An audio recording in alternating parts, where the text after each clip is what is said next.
This is Relatable, Rios, and Lucc. You know, we're giving y'all what y'all want, man. This is the podcast that y'all want to pay attention to. This is the podcast that's going to take off. It's the podcast with me and my brother, man. How you doing? I'm messing with you. Hey, this is Relatable. Oh, I forgot to say the episode. Was that what it was? No, Is that what it was? I'm messing with you. Didn't do it properly. No. Okay, I'll I just start. thought that would be funny. I'll start over. No. Hey, Don't this. eat. Hey, Don't eat. this. Say, my man. What do it look like? Say, my man, what it look like. This Relatable with me and my boy Lucc. We up in here, man. You know what it is. This is Relatable. We just in here having a good time, just real conversation. Yes, sir. How's everything going, brother? We skipped the week. Everything good, man. We skipped the week. Yeah. Why did we skip a week? Because I had to do what could go wrong in Ghetto Meals on Tuesday with Figmunity World. Okay. So that's the break there. But we didn't catch up on Thursday. We were supposed to film Thursday and we didn't touch base with each other. That's what happened. Because I was like, why did we miss a week? We would have rescheduled. We did reschedule. We forgot Thursday. Okay. Thursday. And I forgot, I wasn't even doing that. I forgot what I was doing. We probably Just blew it. obviously skipped our mind. But we're here. And that won't be a regular thing. You know, we'll make sure we're going to make sure you guys are giving a podcast at least once a week. We'll make sure we're tighter on our schedule. We dropped the ball on that last week, but we're back, man, and we here. We're better than ever. Full effect. I would think so. I would hope so. Back in full effect. Yeah. Because we'll make up the days or whatever. And then are we going to do a Christmas spot? I don't know. Yeah, we can. We can. We can do it before, because Christmas is Wednesday. Yeah, we can. So I think we can. Knock out one maybe Monday or Tuesday. I'm with it. You with it? Yeah. Okay, cool. Yep. So Anyway, how have you been? I've been good. I've been doing really good. Staying busy. I've been on a few other podcasts in other places, just making my presence known. You know what I mean? Yeah. Then Ace Boys on Mondays has been picking up. You saw we had. Wait, we got to do that. We got to do a congratulations for Fig. Wait, first of all, we got to do congratulations for Figmunity. They're on Power 106 now, Power right? 106. Shout out to Figmunity, man. The whole Figmunity, man. Shout out to all the guys, man. The guys and the gals. They're on Power 106, man. That's huge. Terrell, Heather, Pun, AD. Yeah. Smack filled in for AD when he missed one day. Fire, man. That's too fire. Them guys, we watched the guys build something super dope, build a super dope community, and just stay dedicated and down. And now, you know, the big wigs, they got to recognize the pressure.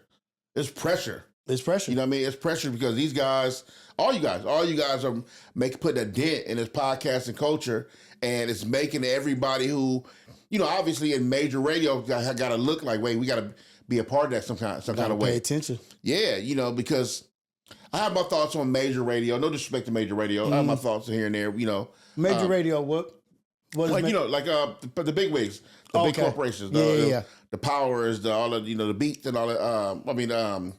You know, all the major radio stations. Yeah. You know, so, but I mean, I love when culture supersedes. Yeah, because you know, undeniable. It's because it's what the people want. It's the streets. You know what I mean? And all these guys have done the work, and not only they're doing the work, they should be recognized for that. And to be able to get on the platform as big as Power 106 with that kind of reach, it's just amazing. Shout out to the guys. Shout out to the guys. And then I listened to the first episode. I don't know if it's called episodes, but first. Yeah, I don't know. First day. You listen to the premiere. The premiere. Mm-hmm. And it was like they went on a Friday. And they did a little run through, but they had another guy there that was like DJing. Maybe can't remember what his name was, but the one where they were on their own was like an hour or whatever, like an hour, and it made me realize how natural they are for that. Yeah. Because guess what? Yeah. I'm not even going to just say them. I'm going to say we. Yeah. Because podcasting and talking for 2 hours and we can't play music. Bro, imagine if we could have music breaks in between. That's what radio is. You guys have been doing, you've already been doing the work. It's like if you guys do at least 2 hours. It'd be 4 sometime. It depends on what the night is like, how it's going on. But at least 2 hours straight talking. No dead air conversation. And to keep a listener that long. Right.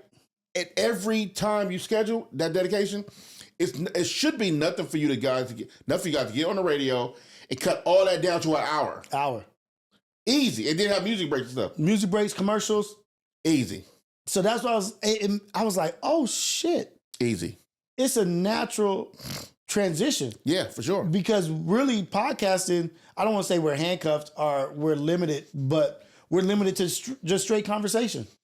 Yeah, like we're just making conversation interesting. Well, here's the thing: it's not that we're limited. There's podcasts who choose to do both. Because there's podcasts who operate like major radio, right? Okay. They have breaks, they do music, they talk about songs, they cut in and out, they got commercials. There are podcasts who do operate in that same kind of format like major radio. There are podcasts to do that. Let me fix it. You guys choose to on YouTube, like because you know you can't play music. Right. You can't. But here's the thing with YouTube though. There's programs and apps and websites now that let you play licensed music because they're doing back end deals now. Okay. So it's not like I can. For example, I watch vlogs all day where you'll see somebody play like a song from SZA or something, or like a Drake mix or something like that.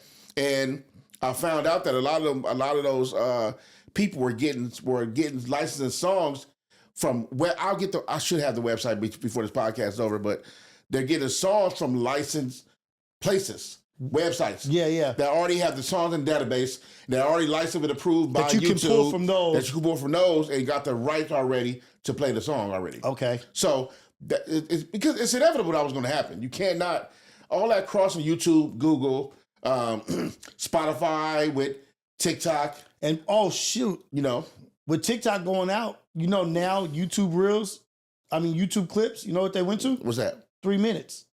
Shorts. Oh, right. YouTube shorts have gone to 3 minutes now. So you can make little short films and stuff like that now. And the game is changing. So I think that to watch cats like themselves do that, take it to that format, because one of the first people I've seen do that, not first, but that I knew that I came up with was Homegrown Radio with Chuck Dizzle and DJ Head. They were just talking about that. They've been working their podcast and working their radio station first out of college. Then he had the apartment. I'm not sure if that was next, but Marina had the apartment in Inglewood. They was doing out the room. Anybody from the West Coast been through there. We all did our time there, did radio interviews, performed there. And then for them to kick up so much dust that the radio station had to hire them. Then hired them and they kept their name and logo. Right? So it was a big thing. So it's inevitable that Figmunity can't be making that. They're making crazy noise. You can't look over here and not give them guys respect if you want to talk podcasting space. Right. All of you guys have really set a precedence for we are the guys to look at and check for. Right. Right. So it behooves you to deal with us because it's going to look crazy if you don't. It's at the point where it's like, we're not giving you an option no more. Like the option of no is ignorance on your nose. You know what I mean? Like you got to get with it. You got to get with the program. Or you're gonna look like a dying breed. It's a changing of the guard. It's a change of culture. Things are shifting, and usually what they try to do is buy in. So when I talk about the corporate system, of big wig, whatever, they need to buy in and attach themselves because it looks crazy if they don't. It does, and this is the first domino. Yeah, for sure. This is the first domino. And the crazy part is the other dominoes are really within the same umbrella. The next domino. That's what I'm saying. If you could look, if you all have Figmunity and the numbers y'all get overall, then you start breaking down back on Fig, Community, Safe to Say, what's the one you just did? Fair to Say. Fair to Say. What Could Go Wrong? What Can Go Wrong? All these are moving vehicles with a huge following for all these. Every time they post, it's thousands of views. Thousands. Every time. Hell, even we've just started Relatable, and we at least get 1,500 to 2,000 watches off top, at least. At least. And it's a brand new podcast. We're 9 episodes in? Yeah. We're 9 episodes in. So, and that's because of you. You got to look at it like this. You have, this is on your platform, your YouTube. It's not my YouTube channel. It's your YouTube channel. That means people are they're on your channel already as subscribers and listeners and watchers, and they're watching the things you produce and just shifting over every time. Right. And the more we stay dedicated and connected and consistent, then it'll build. You'll start to watch different podcasts, even beat out other podcasts in your own network of podcasts. Yeah. Because of whatever, viewership, consistency, whatever the case may be. I can't claim none of that. You already had a following. Your numbers are running already. Yes, but let me say this. Mm-hmm. You brought the women. The women, for sure. The fetish-friendly chubby chasers. Now, see? No, I was just playing. I was just playing. I was just joking. What's crazy was, we don't know why about the women, but you obviously have an assumption. That the women must be attracted to rotund individuals. Well, I've only heard all the women in the chat and saying how true. How amazing you are. I can't argue with that. So it wasn't an assumption. I can't. Well, how amazing I am does not say anything about my shape. Well, they have said round and in bounds. You know, this is true. I cannot argue with that. Please carry on. Okay, so with the starting of it started with Reality Check. Mm-hmm. Right. It started with Reality Check. Sure. Yeah. That was Reality Check. Yes, that was my podcast. That was my thing. Like, you know what? Podcast. Let me get Lucc on here because I think Lucc is interesting. I want to pick his brain. Dope podcast too. Dope episode. If it wasn't for you being who you are, this wouldn't be a thing. You know what I mean? Like, man, if it wasn't for Ace Boys, because that was a whole look. Right. I said every time when I went to do Ace Boys the first time. So we obviously had fun, crazy jokes, hilarious. But I kept saying, "Yo, he is so." It was because I caught all the little things you were saying, and I'm like, "Yo, y'all hear him? Y'all not paying attention? Yeah, you hear what he's saying?" But I love to see how that happened like that. It was a very organic thing. We do that podcast, and then we had a great time. Reality Check, and what I liked about Reality Check was, we naturally got into what I like to call a quote unquote real nigga conversation, right? About our real lives. We talked about our wives, right?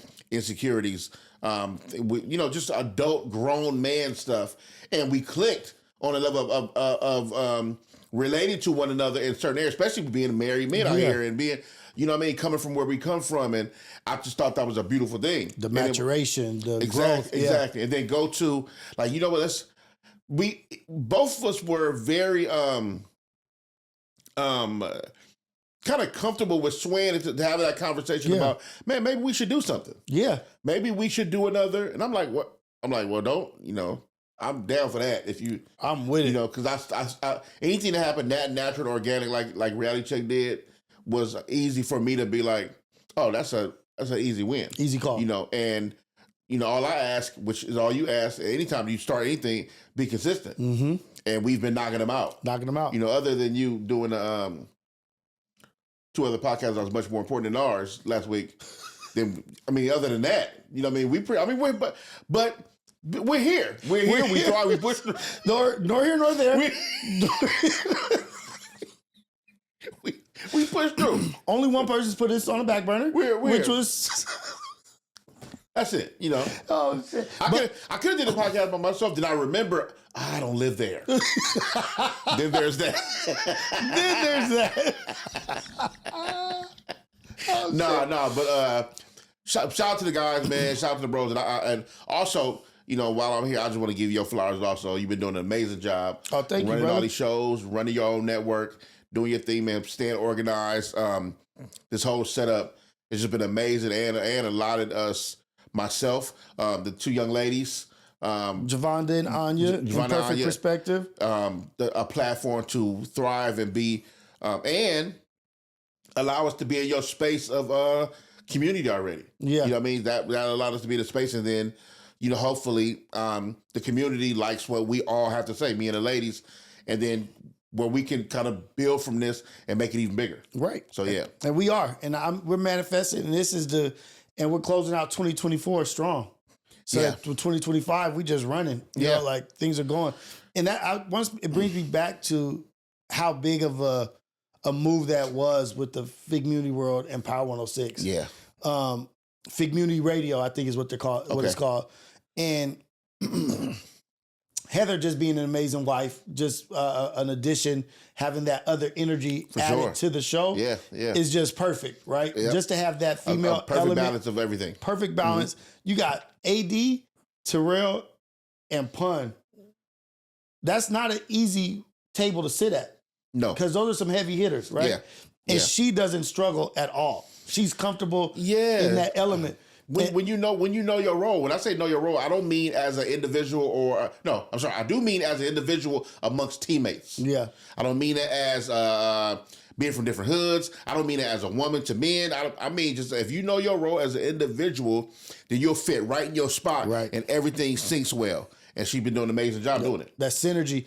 And then the music that's in all of those heads over there. Yeah. AD, For sure. Terrell. Yep. Pun. Mm-hmm. And you'll see artists on their platforms that aren't necessarily on won't go to certain radio shows. Won't I ain't going there. Because there's I had a conversation with I forgot who the guy I had a conversation with, but I talked about how it was Kareem. It might have been on the podcast. I don't know if we talked off the podcast or Cream on Machine? the podcast. Kareem Mr. Grimes. Kareem Grimes. Shout out to Kareem Grimes, baby. We talked about how I thanked him for allowing me the space. I interviewed him before. Okay. And I appreciate him for the conversation, to have the conversation that wasn't just about acting. Okay. Right. He talked about how it's a testament to who I am to him. Right.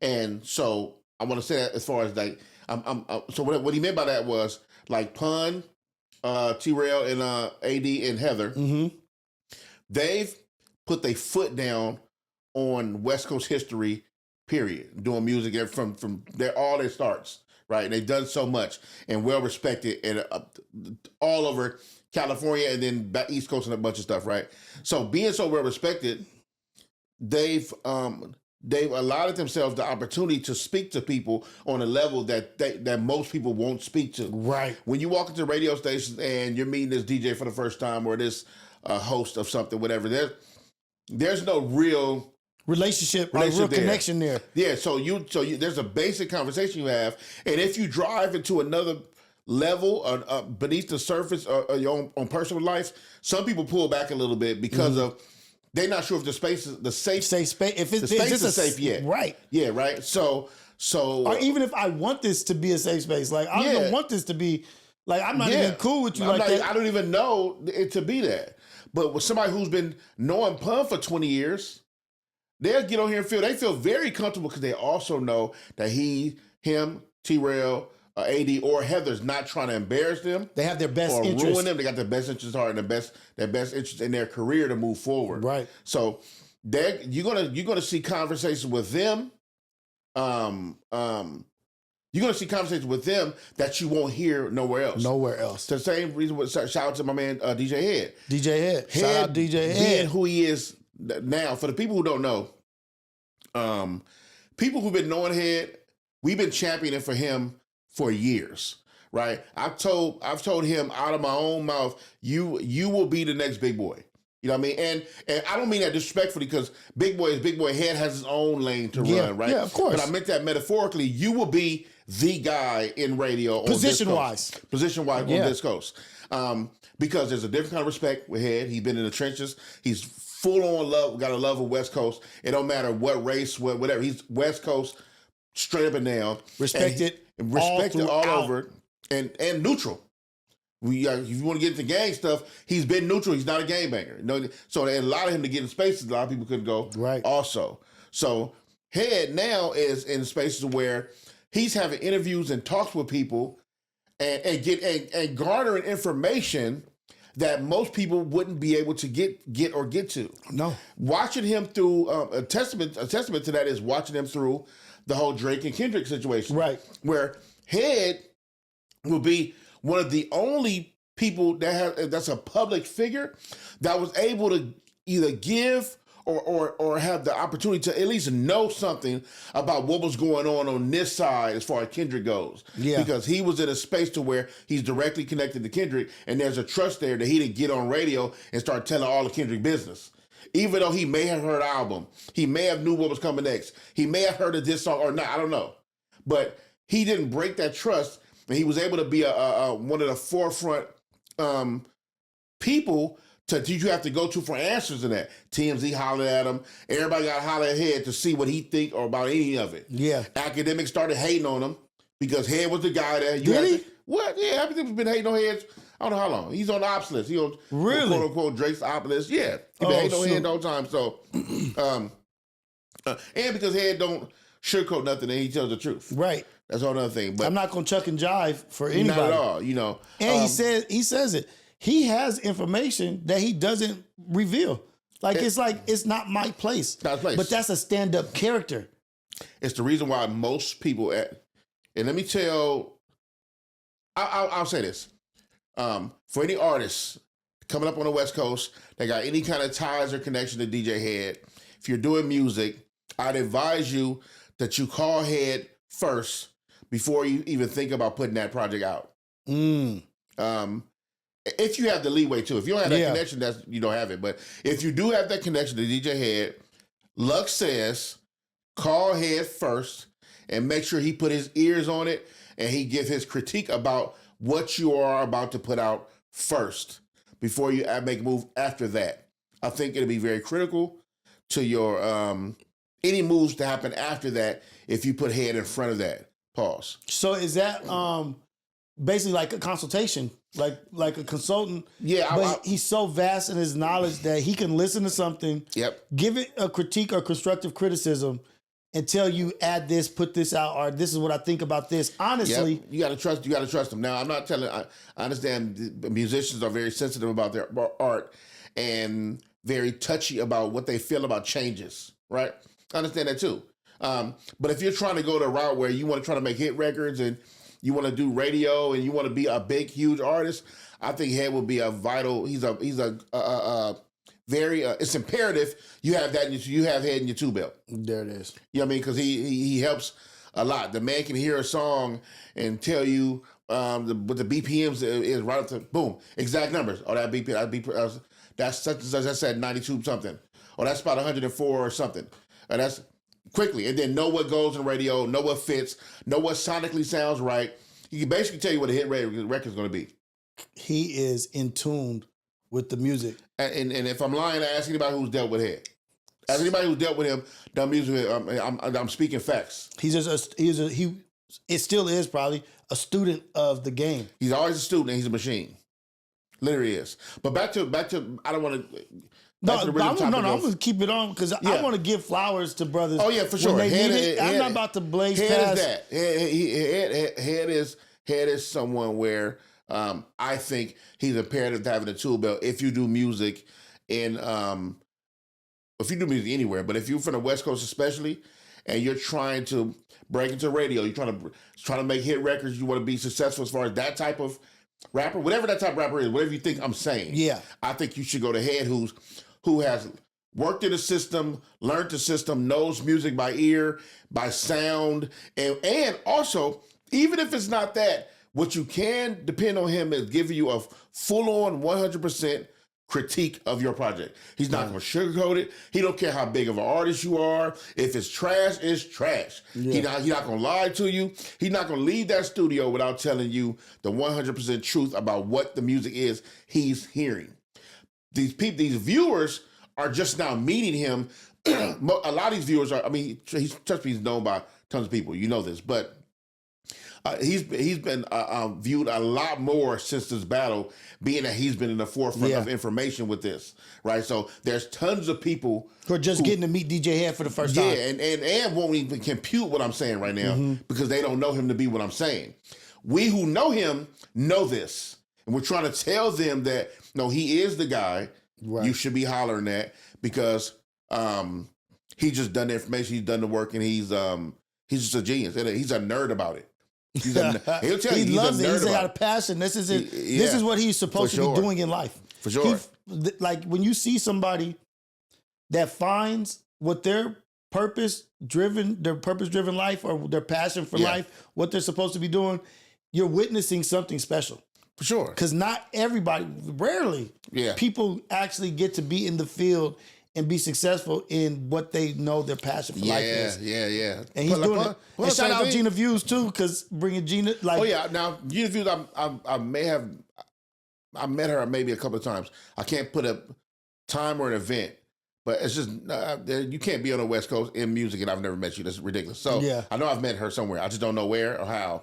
She's super dope. Super dope. I love her personality. She used to run ciphers. She used to do all kinds. Like everybody knows she's a hustler, and she's finally, not finally. She's always found her. Mm-hmm. She's always been around and doing her thing. But like this, I think what we're witnessing is like the takeoff. Yeah, you know what I mean. It feels good. It feels good. It feels good that people are looking to us. And not even people looking to us. It's not about validation from anybody else. I just think people are, we're in a very unique spot of loving ourselves. Yeah. Again, the West Coast, being prideful in that and unifying and people doing dope things and connecting and people like Head is in place. Shout out to Head, Salas, Sparkle, the whole team. They're in place to put other people in position so that the West Coast really has a good footing out here in entertainment. Right. And with this, and for so long, I feel like we've known and seen and been privy to some of the dopest people in the world that's here on the West Coast. And it's just like, damn, the world just needs to meet you. That's it. That's it. The world needs to meet you. It's happening. You know, when Head and Gina Views got their show, it's successful and doing better every time. Getting bigger looks. I love it. Figmunity, Power 106. It's a bunch of really, really super cool stuff going on. And I'm glad to be able to be in a front row seat of all this. And depending on how you look at it, I'm in the backseat of a lot of it too, because I'm on a podcast that I think will be super successful and we will be talked about and mentioned just like I'm mentioning all these other podcasts right now. So absolutely. I'm excited about what the future is of all this. And I'm glad to be a part of it, being a diehard West Coast dude who's been repping for this my whole entire life. Your whole life. Yeah. And it's like the snowball effect right now. Exactly. It's just getting bigger and bigger.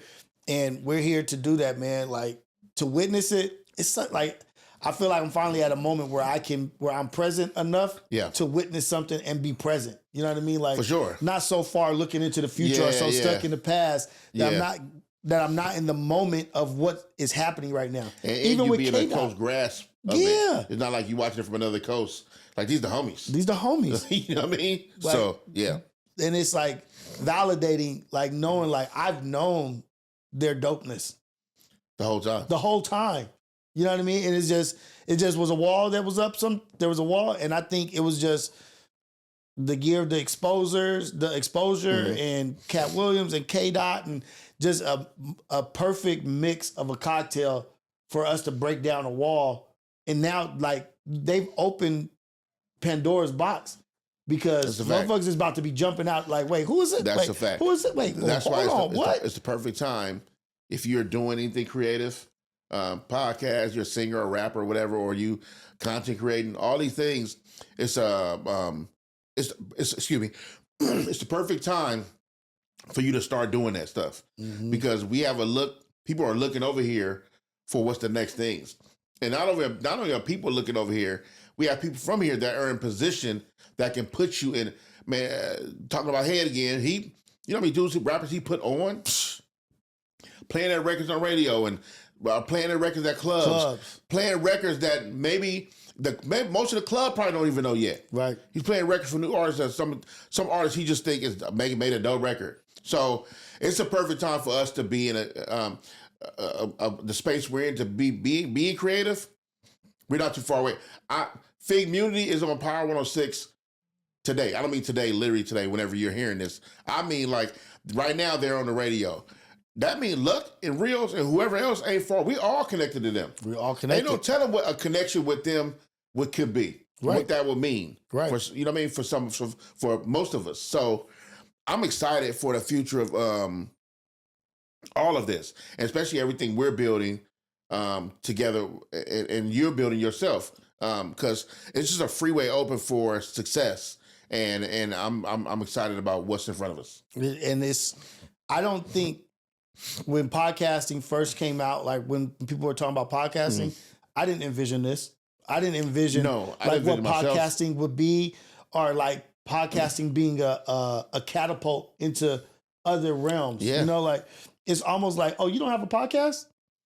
That's why, you know what I mean? Like it's like if people are doing things like, say you're an actor, singer, whatever, like you have things that are going on. It's almost like, where's your podcast for the people to be able to touch base with you? You know, and that's why to that point, excuse me, of being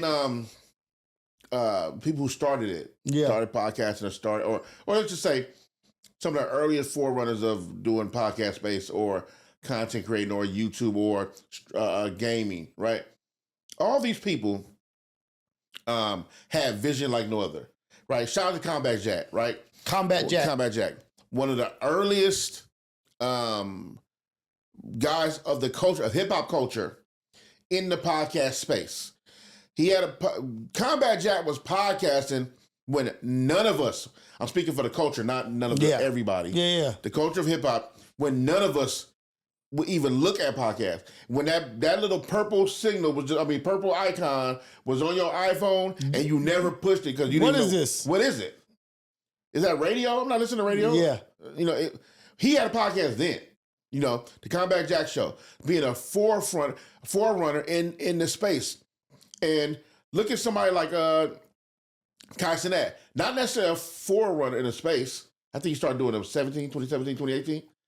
I don't know. I think he was actually really young. Really young, but he's young now. He stepped away. So being away for 4 or 5 years, right, would be around that time. Yeah. Still very early, right?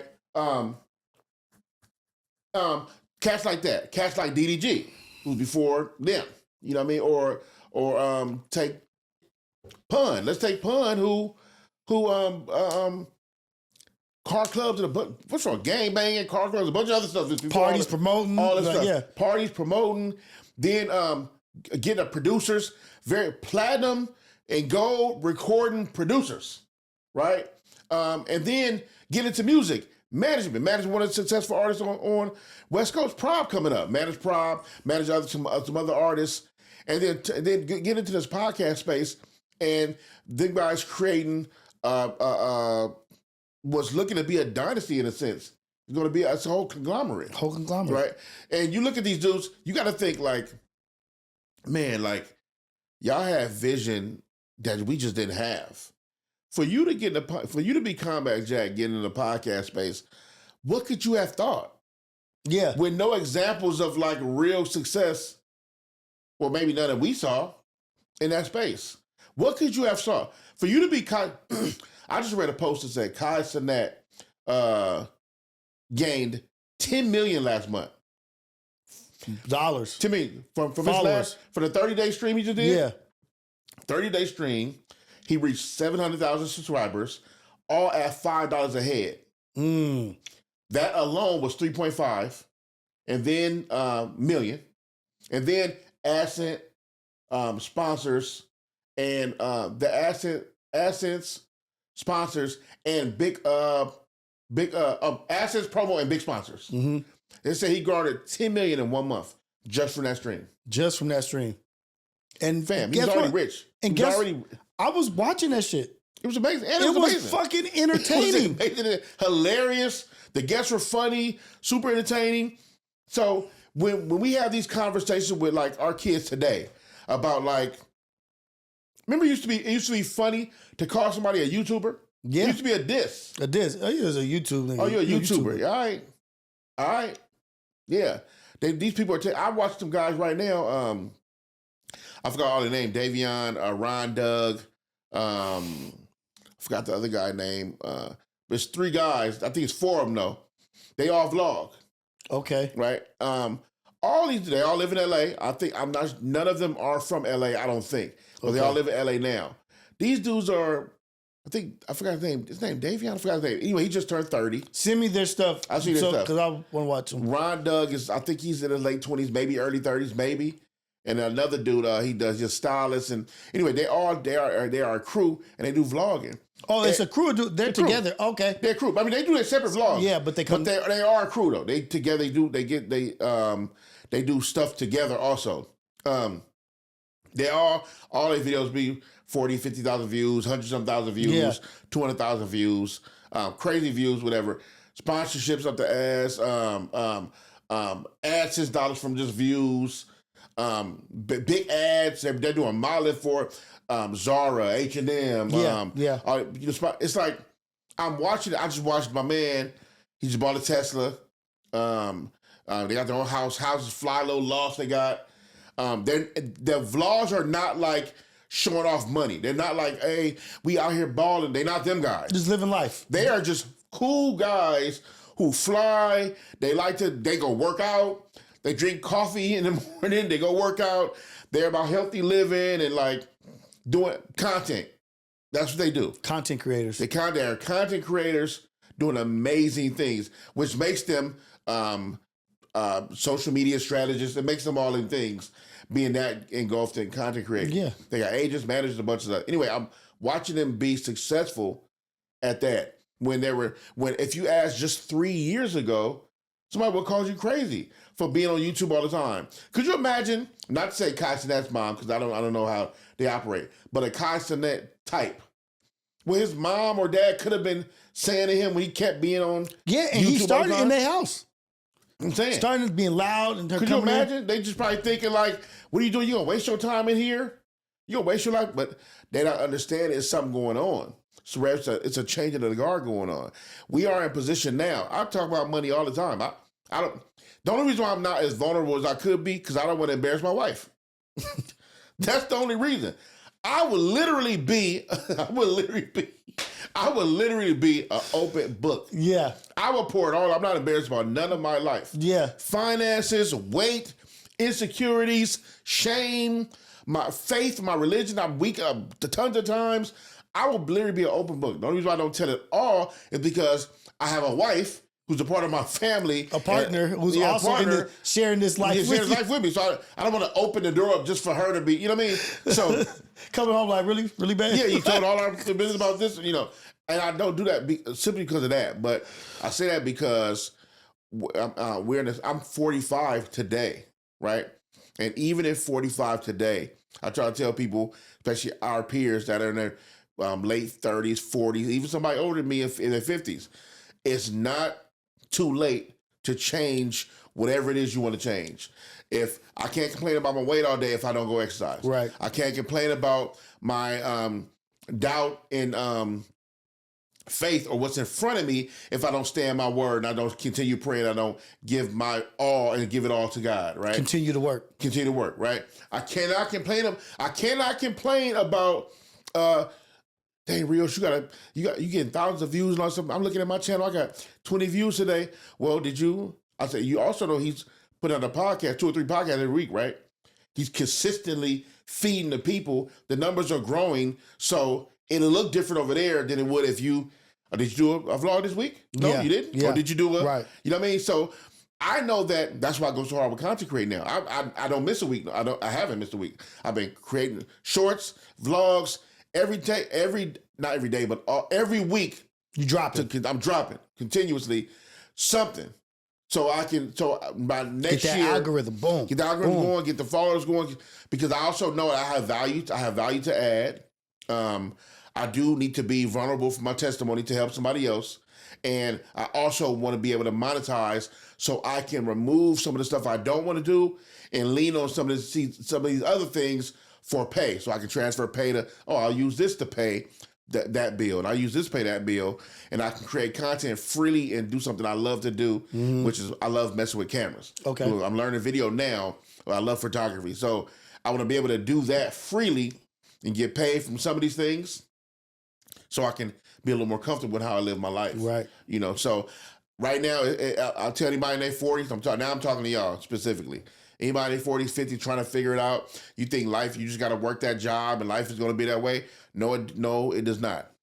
Get you buy your camera or use your phone, start vlogging, start putting some kind of value in front of these cameras. Trust me, somebody want to hear it. Here's the key. You got to be consistent. That's the key. Stop. That's Literally. the key. Life is going to happen. There's going to be downfall. Bills going to happen. You're going to be short on something. You're going to grief. There's going to be a death somewhere, a friend or family member. You might lose a job or two. Whatever the case may be, don't let that stop you from being consistent. Trust me. And the reason why I want to tell them this now is because I want to tell you in a space where I don't have none of it. Yeah. I don't want you to try to listen to me and I'm this big successful. I'm up here now. Yeah, so it's hard for them to hear me. I'm talking to you from the same level. We're at the same spot. I gotta show you that I believe it so you can believe it. I believe that this is going to be, I believe that I will be successful in content creating and using, whether it's photography or videography, and using this camera, YouTube, right, shorts, whatever the case may be. I believe I'll be successful in this. I'm telling you now, so you know that I'm talking to you on the level we're at. It'll be harder for you to hear me later on. If we look a year from now and I'm like, I don't have a job because my job is content creating and I'm getting ads, I'm doing promo videos and all that, it's gonna be harder for you to hear me. Because I've been the guy that can't hardly hear the people who are already successstul. I need to see you're looking at all that. this over here. You're looking at this. You're looking at that. And you're distracted by what came with it. Exactly. It's uncomfortable. I can't start a podcast today and then look at Rios comments. Look at Rios views. Like, dang, man, how you get 2,000 today? How you get 2,000 views today? And I'm like, I got 20. Well, you know how long you've been doing podcasts? Right. You know how long? Not how long you've been doing podcasts. You know how long you've been doing podcasts consistently, and coming from a successful, even more successful podcast like Ace Boys Worldwide. Like, why are you comparing yourself to that? That's like sabotage. That's sabotage. It's literally sabotage. That's what it is. So you'll trick yourself out your own bag. Right. I'm not here to trick myself out of a bag. Let me ask you this. Mm-hmm. All that you just said right now, you touched on a few different things, but talking about shame and this and putting all this stuff aside and like, I'm just an open book. How happy or how good does it feel to be going into a field or an industry or trying to build in a certain arena and you're doing it from a positive place? Like what you're putting out is impactful. The things that you're saying is, I'm not just saying things just to say things. I'm not just doing things to go viral or do this.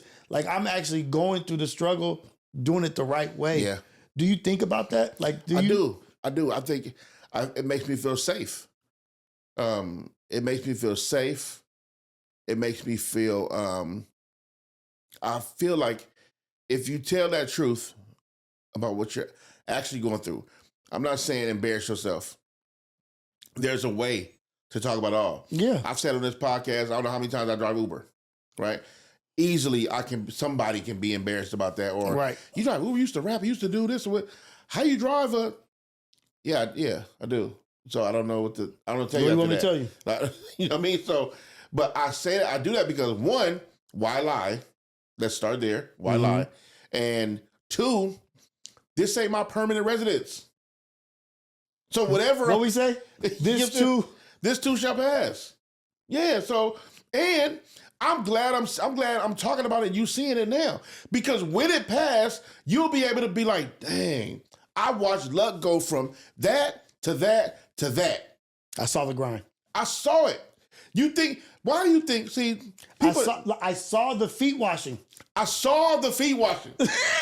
That's real. I saw it. I witnessed it. I saw it. And why do you think, especially people not from the West Coast, I'm talking to y'all specifically now, why do you think we champion Kendrick so much? Like, let me tell y'all, we watched that boy battle niggas in the projects. They don't know when none of y'all knew who he was. We remember before he changed his name to Kendrick. We remember Dot. Most of us call him Dot. We just do. Right? Yes, he's Kendrick Lamar. Yes, he's Kung Fu Kenny. Yes, he's all these things. But we call him Dot. Right. We remember him being J-Rock's homie. Right.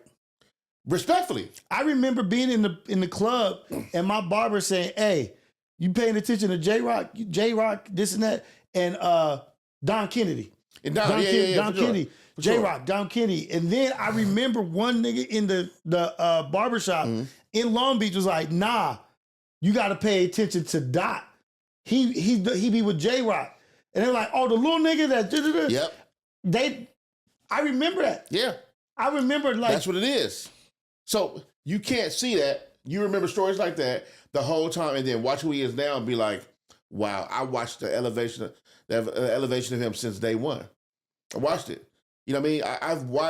I've watched J-Rock go from just the blood homie. Right. To like rapping and them turning TD top, putting his everything into J-Rock. And then J-Rock becoming successful, making dope records, doing songs with Lil Wayne, going on tour with Tech Nine, sitting on top of buildings, videos. You know what I mean? Creating dope stuff. You watch these things happen. Schoolboy Q come from the other side of town. Right. That didn't get along with nothing over there. And didn't even rap at first. Learn how to rap to now being one of the dopest on his own, successful. Shout out Blue Lips album. Yeah, that got overlooked in the group. But Q is cute, you know what I mean? Like we champion Ab-Soul being one of the dopest niggas ever, period. That's not even a conversation. It's not even a conversation. Like, period. Hands down, you're one of the dopest lyricists, hands down, period. I can't even talk to you if you don't understand that. I'm not even talking. See, I think y'all think I'm thinking, not you. Y'all think I'm thinking like out of TDE or West Coast. No, that's not what I'm saying. I'm saying Ab-Soul is one of the dopest lyricists, period. That's it. Bottom line. I said what I said, that's it. So, and we watched them go from the homies in Carson doing music in that back studio. We all went through there. Most of us, a lot of us have. Some of us probably didn't, but we all been through there rapping with the homies, with the rules on the wall, with the paper. These are the rules. Very structured situation they run it. And to watch Kendrick and them be some of the biggest artists in the game, in the world, period. You know, so that's why we champion that thing. So to your question, being open and being vulnerable and being who I am in this space and telling these things, I feel comfortable knowing that at the end of the day, I can look myself in the mirror like, damn, you did what you did you. I didn't put no mask on. I didn't hide. I even told, man, look, I'm gonna tell you, a lot of my viewers probably have heard this story. When I stopped rapping, technically I just stopped rapping the kind of way I was rapping. I remember doing some of my earliest interviews. I remember doing interviews with Homegrown and all that about me basically retiring from rap. I remember I used to talk about rap music, who I was. And people couldn't believe that I was telling them, I'm like, man, I wasn't that. That's not the... We was lying. Like, people can't believe what I said today. Because a lot of people won't admit it. Bro, most of us was lying. I showed Ayana a video. Oh, she was like, what? I was like, this is Lucc. This is how I met Lucc at the pool party. That's crazy. Like, this is like, she was like, oh man. Like, she was just blown away. Completely different. Right? Completely different. And we tell that, I tell that story because I'm comfortable knowing, like, I was rapping about a bunch of stuff I never did in my life. Rapping about, look, and then I always tried to play it safe where I told you, well, I didn't gangbang. I don't gangbang. I always said that in interviews. I don't gangbang. I don't do whatever. But what about the other stuff I was lying about? What rider carrying guns, doing none of that? I'm not shooting nobody. Not doing none of that. Just not.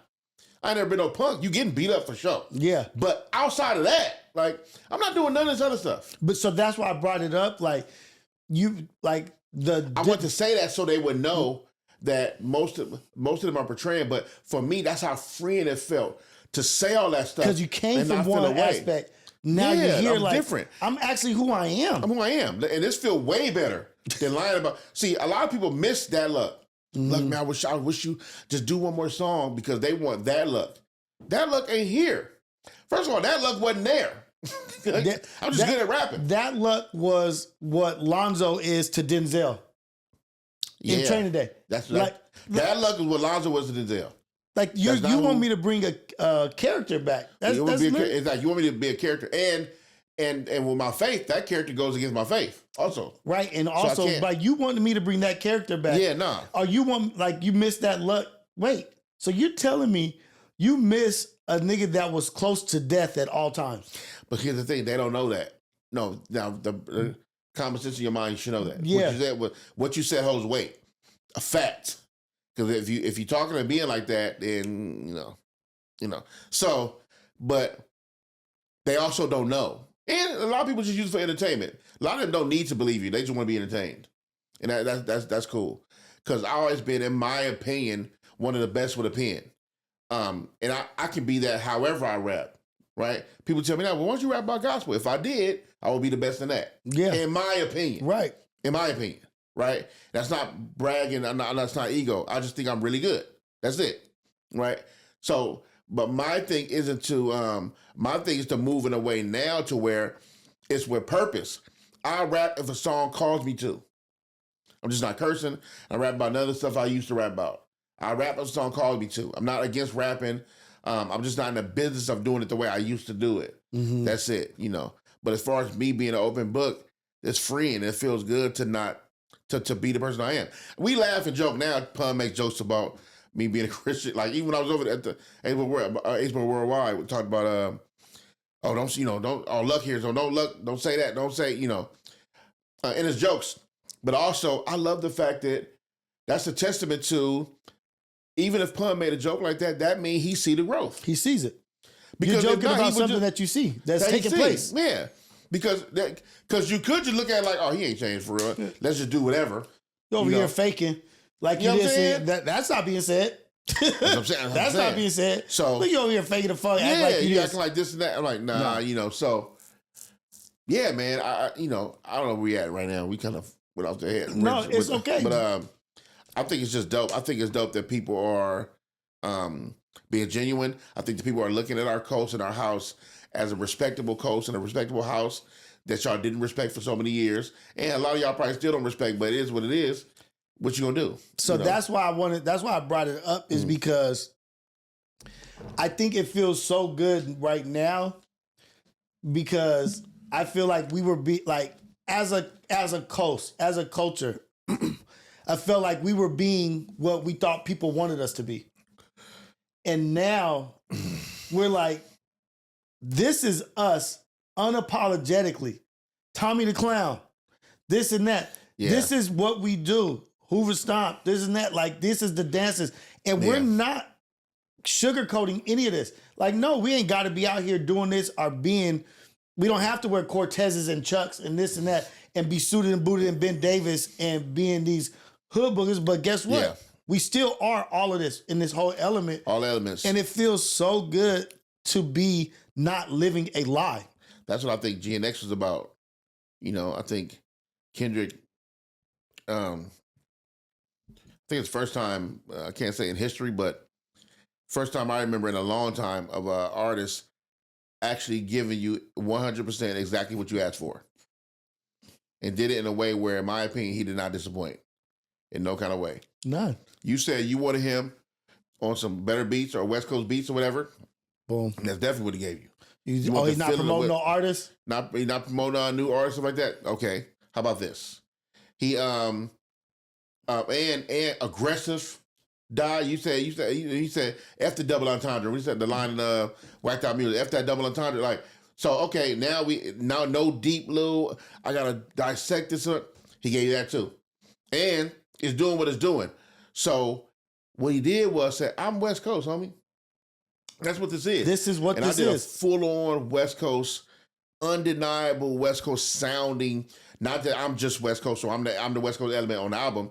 This whole album is dripping in West Coast influence, sound, and culture. And yeah, we are looking at the after effects of the biggest artists in rap music dropping that kind of album. This is post taking down a giant. Taking down a giant. Obliterating a giant and then dropping this. A masterclass in creative excellence. And so, the creative excellence, and I've tried to touch on it, and we're gonna be here. We're just here now. We try to be here. So, I try to tell people like what you guys are hearing is what we've already known someone to be, right? Yeah, we've already known someone to be this. You guys are just getting to see it. Yeah. But when he has made talking against what's wrong, right? Like he's talking against what's wrong, really. Like the stuff that's bad, like this PDF shit and this and that. Mm-hmm. But then saying no white comedians talking about black women, right? Mm-hmm. And it's so funny because people think he's really talking to the comedian. Right. He's not talking to the comedian. He's talking to the people around. He's talking to the people around. Yeah, who allow for that. He's really talking to us. Yeah. And it may not be on that podcast where those brothers or whatever adhere to what he's saying, but he's still speaking life into the people. That's why it's like he's setting a standard, setting the bar. He's not talking to that podcast. He's talking to the brothers at the barbershop.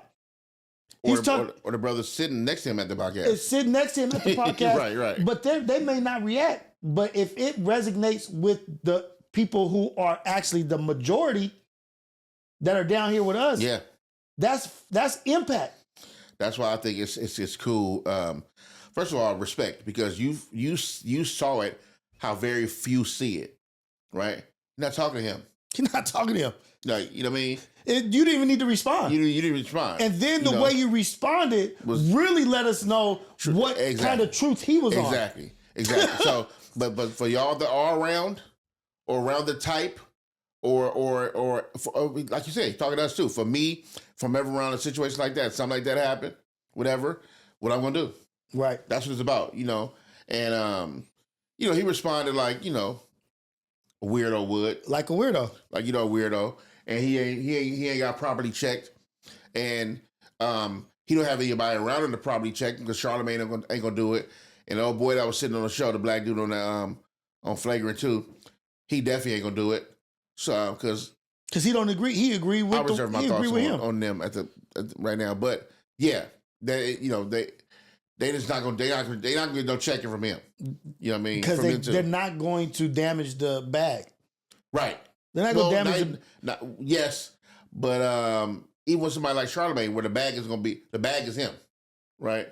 There was a way he could. Maybe he don't agree. That's fine. But we stand with Kendrick. We know what he was saying. We know what he was on. So if you ain't with that, then whatever.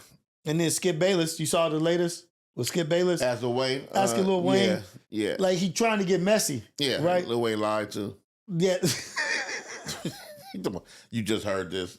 You said what? No, it's my first time hearing this. My first time hearing it. And then when we didn't get it clear, we felt like we didn't clearly hear him. So Skip Bayless, explain what's okay, right. Skip Bayless had Lil Wayne on the show, a podcast, or sports show, whatever. I know they have a relationship. Mm-hmm. Skip presented to Lil Wayne what Kendrick had said in the line about my hard work has let Lil Wayne down. From Whacked Out Murals. From Whacked Out Murals. And he asked Lil Wayne what he thought about it. Lil Wayne replied, "Oh, dang, that's my first time hearing that. But I've talked to him and we're good." And he's basically just saying such and such. But my thing was the presentation of it. Yeah. Like you presented this on a platter, Skip Bayless, to try to get some gotcha shit. For sure. You wanted to get some gotcha messy shit. Because you need views. So because that's the clickbait. That's the clip you're gonna put out, and that's gonna get the numbers. So, and that's low hanging fruit. Yeah, man. It's so silly about what this game is. It's so depressing sometimes. He said, "Do you think that you'll, by some chance, that you'll get a call to come at last minute? Come on, I'm not even gonna be in country, Lil Wayne." Yeah. And I like the way Lil Wayne handled it. Which means you're probably gonna be forming that J show. Yeah, I like the way Lil Wayne handled it, and not like being baited into saying some stupid shit. You know what I mean? I would rather to your point, I'm glad he did handle it the way he did, instead of falling for that trap of like trying to, But these interviews, that's what they're gonna do. They can pull that every time, and it's silly. It's silly, But Lil Wayne, you did lie though. There's no way that was his first time. There's no way his first time hearing that. There's no way. Nobody around you was like, "Hey, you heard this?" Yeah, because that tweet you put out was just randomly after the song came out too. You can't say you're not talking about him. So whatever. The state of rap is so crazy. It's like I'm about to say it's a circus, but then it's been a circus. It's a evolving circus. That's why I like Doechii. Hey man, let me tell you something about Doechii. Everybody's talking about how bomb of a rapper she is. Mm-hmm. She is an amazing rapper. But she is gorgeous. Excuse me. She is gorgeous. She is beautiful. Yeah. And it's like natural beauty. For sure. And I was just like, I don't know where I saw. She was performing on a stage somewhere. Mm. And then like she had like a interview. And I had only heard her music, not really seen her. Mm. And I was like, damn, this is what we need. Like everything's just falling into place. Yeah. Oh, you saying we need her because she's gorgeous? No, because we need somebody that's just naturally talented. Okay. Just a natural I thought you were gift. saying it because of her. It don't help that she's just a flawlessly beautiful black woman. Okay. You know what I mean? Like, I notice every time you do talk about it, you bring it up a notch as far as the beauty. Beauty goes like she's gorgeous, then flawlessly natural, like naturally beautiful. Next is going to be like exquisite, excellent, like type of. Just every time you right now. And the thing is, I'm always looking for things for our children to look to. You know what I mean? Like you don't have women. You don't have to get a BBL.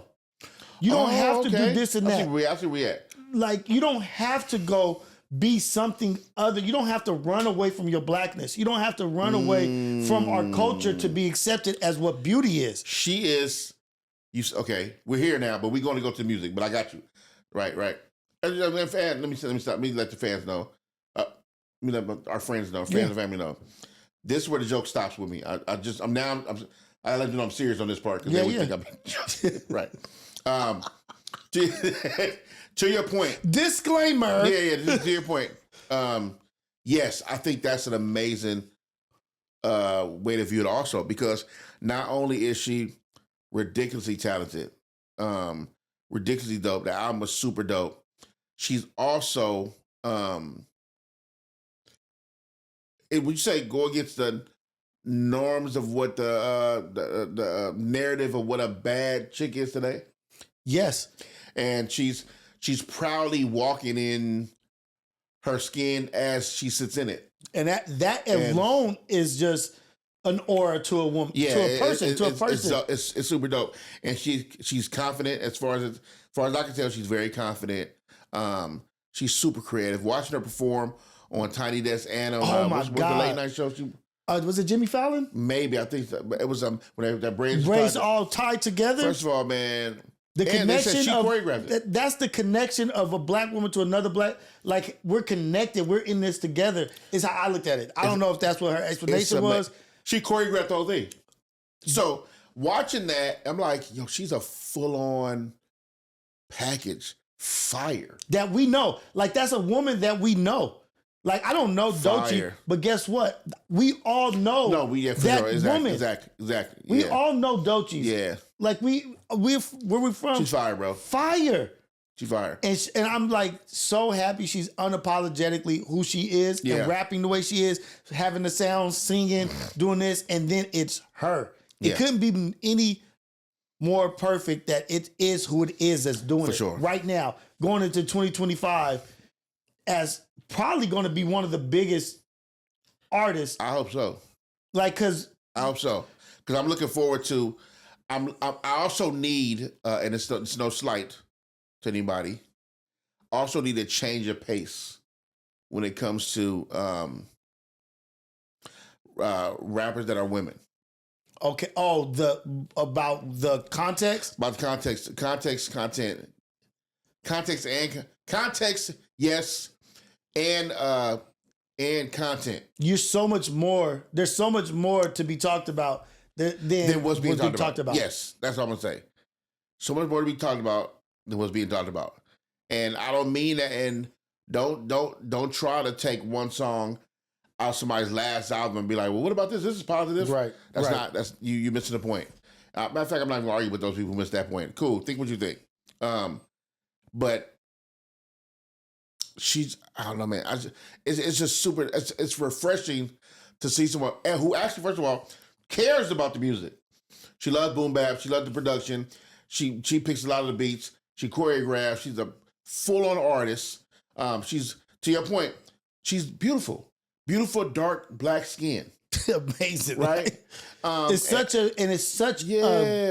something we're so familiar with. Yeah, that is not being represented. Right. Something that we're so familiar with not being represented. That we see our beautiful women all the time. For sure.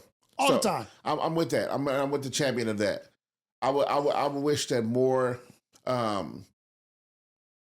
artists like Doechii, and I mean artists, period, not just women, men and women, come to the forefront and be creative.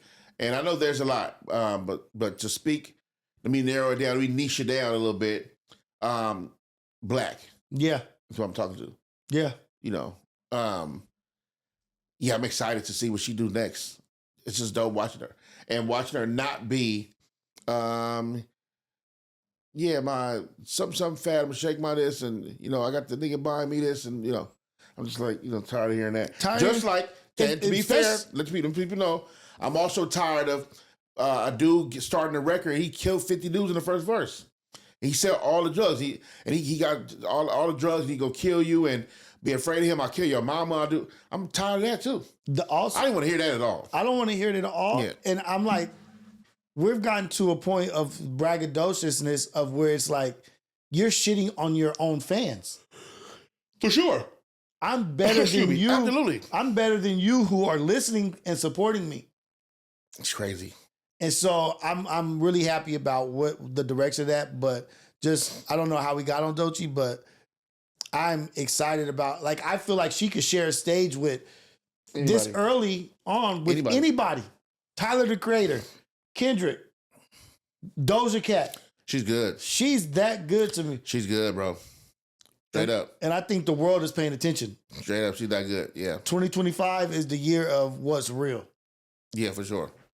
So that you have some stuff written down too you want to talk about. Oh, I did. We don't got to naturally get into it. You don't stop? Oh, I could get So okay. We were talking about like there was a topic about Nick Cannon, right? Mm-hmm. That he had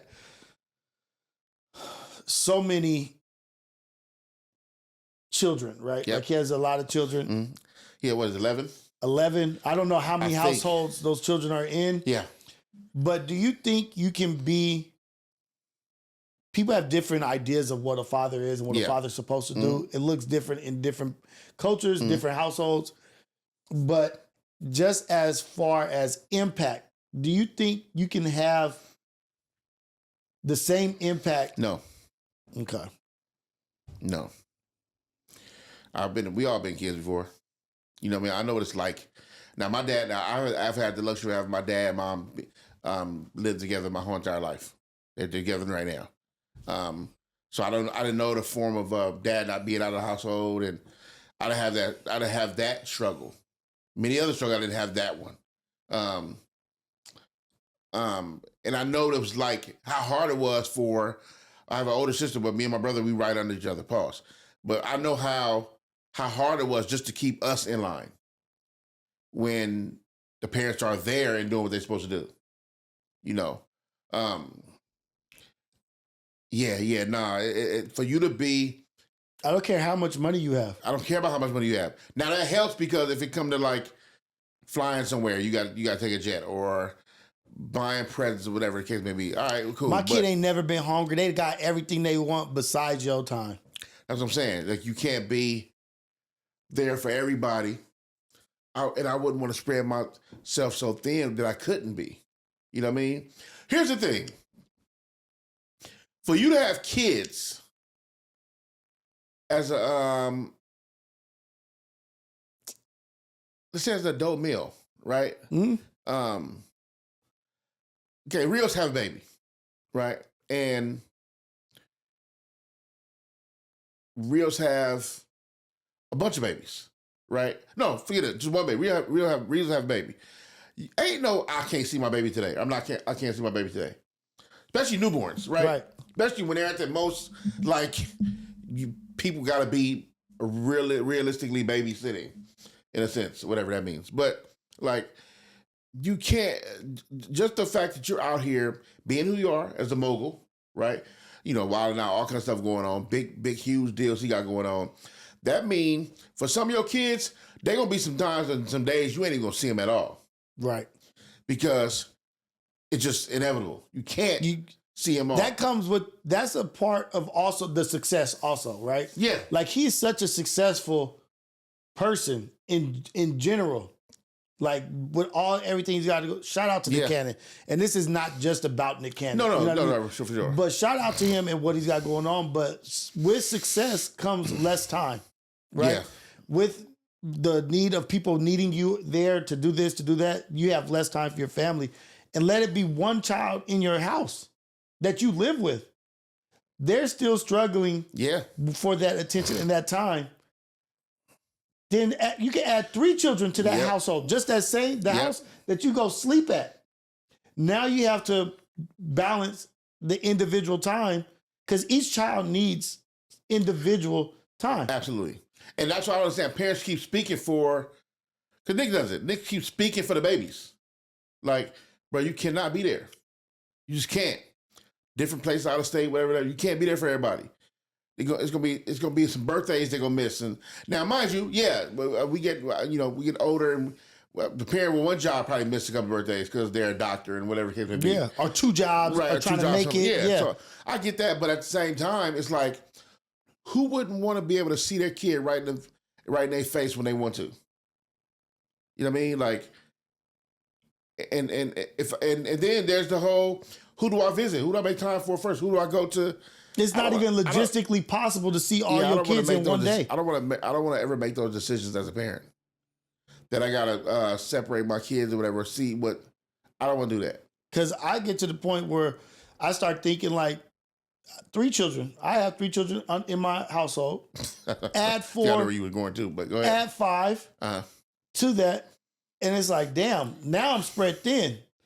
Like now we have to start doubling up on these outings, mom, daughter, daddy times. We got to put 2 together, and this, like, you got to be able to balance and have that important time with your children. Yeah, and then you're working and this and that, and that's in the same household. Yeah, and if you don't adjust, all bad. It's all bad. So it's just like we get the adult men talking about how successful it is. Like, oh, this works, and this is what I got going on. But like you said, are we talking to the children? And you can't put my kids may not act like yours, so you can't. They're not a one size fit all type of situation, you know. But I think Nick is on out to try to cover his bases in a sense. He's trying to protect now. He's trying to protect. You done did what you did, and now you're trying to cover your bases, but you look crazy. And like, in my opinion, how do you teach also? Like you got to have 11 different educations when they're in, like, say it's 6 households. Yeah. You got to have 6 different times of teaching this life lesson. Like teaching your child, like, okay, let's think about this. Like we even segue, like teaching children to be independent, right? And how tough are you on your kids? Yeah. Like if you're not there, if you're not literally there living in the house and the kid is getting to see you, how serious are they taking your conversation? Like how tough can you be on it? Because I never thought about that. You can't just always discipline. Yeah. You can't just come into this. I never thought about that. That's powerful. You can't just come and visit and then get disciplined again also and try to have a good time. Right. And be loving. Right. Like you're trying to be all the facets of a father in a visit. You know what I mean? Like, because even as a father, like if I'm a teacher, if one of the kids is in trouble, they're in trouble for that day. But then I could come around the next day and back things up and hey, you know what happened yesterday? This is why that happened, but we're going to play it out this way. And it takes time. Yep. And that's why I couldn't do it. I couldn't be the. So you're just going to be the one bringing gifts every day? Every time you visit? You just a happy dad? You know, I can't. I don't agree with what he did. I don't agree with his response to it. And so that man got to go on his own journey. And I pray and hope that they're gonna be all right. I do too. That's it. That's all I can do. Because they're gonna have their own kind of struggle. Right? They're going to have their own individual kind of struggle that I don't know about. I don't know about no filthy, rich, wealthy father raising me. I don't know that. I know the struggle of a father trying to get the job done to support. So do you believe that, like, because we're both respectable, productive grown men, right? Truth. Do you think that if we were given everything that we wanted in life, if dad just showed up with gifts and gave us everything, we had every Jordan we want, every clothes we want, do you think we would be who we are today without the struggle of what we went through as children? No. Wait. You saying without the struggle? Without the struggle. No, we wouldn't be who we are today. No. The struggle is, you talking about the struggle of like life? Yeah. Struggle made you exactly who you are. The struggle made me exactly who I am. And a lot of times the struggle saves you from a bunch of other stuff. Right. Like, you know what I mean? Like knowing what to do in certain situations, knowing when danger is afoot, knowing what, like, you know what I mean? Just like knowing all these things. Yeah, nah. And then also not being like our feelings were not catered to, like, in a way of like, oh, no. What does Lucc think about me not cooking this for him tonight? You know. Like, you're eating what's on the table. If you're not hungry, you're just not going to eat dinner. Yeah. There are no options. There are no things. And I think, like, that way of being raised really benefited us, as in making us logical critical thinkers. Yeah, for sure. Yeah, for sure. Absolutely. I agree with that. Like, we have to figure shit out. Like, nigga, we got $2 today. What you gonna do? What are you going to do? Right. That's a big decision. That's 4 items. 4 items, 50 cents each at the liquor store. Yeah. And so I remember I used to get a bag of Lay's and chocolate milk. I don't know why I thought that went together. I should do hot Cheetos, the ghetto juice that looked like a little grenade. Oh yeah, like, the little foil little top. Yes. I thought the juice was spicy. I can't explain it, but you know how people say that's Hawaiian punch? That's the chemical. You know how people talk about Hawaiian punch is like spicy. Dude. It's not spicy, but it's something. It's something there. And that little juice had a little chemical kick like to it. Like a quarter? The little quarter water? Yeah. Because I was cheap. I was like, I'm going to save on the juice. And I'm going to get my grandma's cookies. That juice was not good. I'm going to get my chips. Remember chips was 25 cents. Is there a link between those juices and death? Yeah, probably. And autism? I bet. You probably can link it back to something. I bet. You can link those juices back to something. The ones with the foil tops is what I'm talking about. Yes. The little, like your little barrel or grenade. Yeah, the little barrel. Yeah. What? And a grape, a red, orange. Yeah. The blue was probably the worst one. Yeah, I can't do it. But we had to live through that. Walking, catching buses, getting transfers. Getting your post stamp and your transfer. How much buses are today? How much are buses today? I have no idea. Transfer is what, 10 cents? 10 cents a transfer. That's crazy. And they hole punch them. You hole punch them? On the transit. And that made us be doers. Yeah, for sure. You had to. You had to. So I'm trying to find the thin line between being tough and being like giving, because you know, like, you want to give your kids what they want and what they deserve. But you gotta be diligent in how you gotta be stern and like yeah. But how you do? I mean, I heard what's somebody Damon from Fubu, the bald head one. Oh, the one that was on the Shark Tank, show. Got his name, but anyway, I heard him say one time on a podcast. It wasn't on Shark Tank. On a podcast, he said they asked him about billionaires. They said something like, "What do you think billionaires spend their money on?" Something like that. Something to that effect. I forgot exactly what they said, but he said billionaires spend their life trying to buy back their souls. Shit. I'm going to find the exact quote, but I think that is the exact quote. And he said, man, you know, he said, when it comes to like, when I pass or when I go, he said, I don't want to give my money to my kids. And I was like, wait, why? Why not? He said, because, man, I got to find a quote. But if the listeners hearing this, I know they know I'm butchering the quote. But something to the effect of like, it's the process of like when somebody dies, who you hand the money, or what the children by age are going to do, right? I forgot. I gotta find. Anyway, the point was saying what he was saying was. It makes me think of Yellowstone a little bit. Yeah. Yes. Not exactly, but his problem he didn't want to leave the rest to because of exactly. Yeah. But yeah, it was interesting. Anyway, I get it twisted up with the whole dad thing about that. It's all good. Hey, I lost my train of thought right in that space because I'll be having a train of thought that I get thrown off. Because we're basically just saying like, what is the balance between giving your children everything, or especially if they're gonna, especially his point was like, give them. It's like the first. What he said. I'm gonna find a quote. I gotta find a quote because it's a bomb quote from somebody that said like, the generations, right? Like the grandfather had to walk, the father got a car.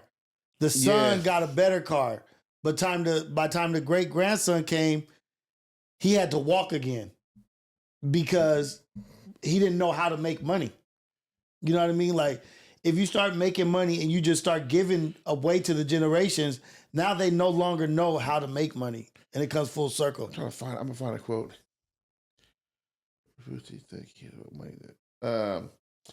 That's what it was. I can't play it now because But what it was what rich people keep. How much money would Damon John leave? I wish I could play it through here. How much money would Damon John leave his children? And then he answered, but he answered in a way about like, I'm not leaving them nothing. He said he's not leaving them nothing. Well, he explained why and what he said.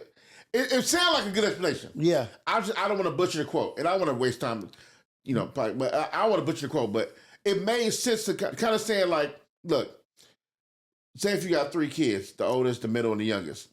He said something to the effect of the oldest going to work for something like that.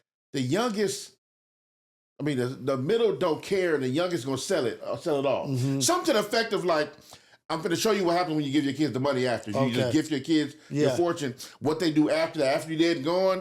How like if you don't like pass it like to the right one.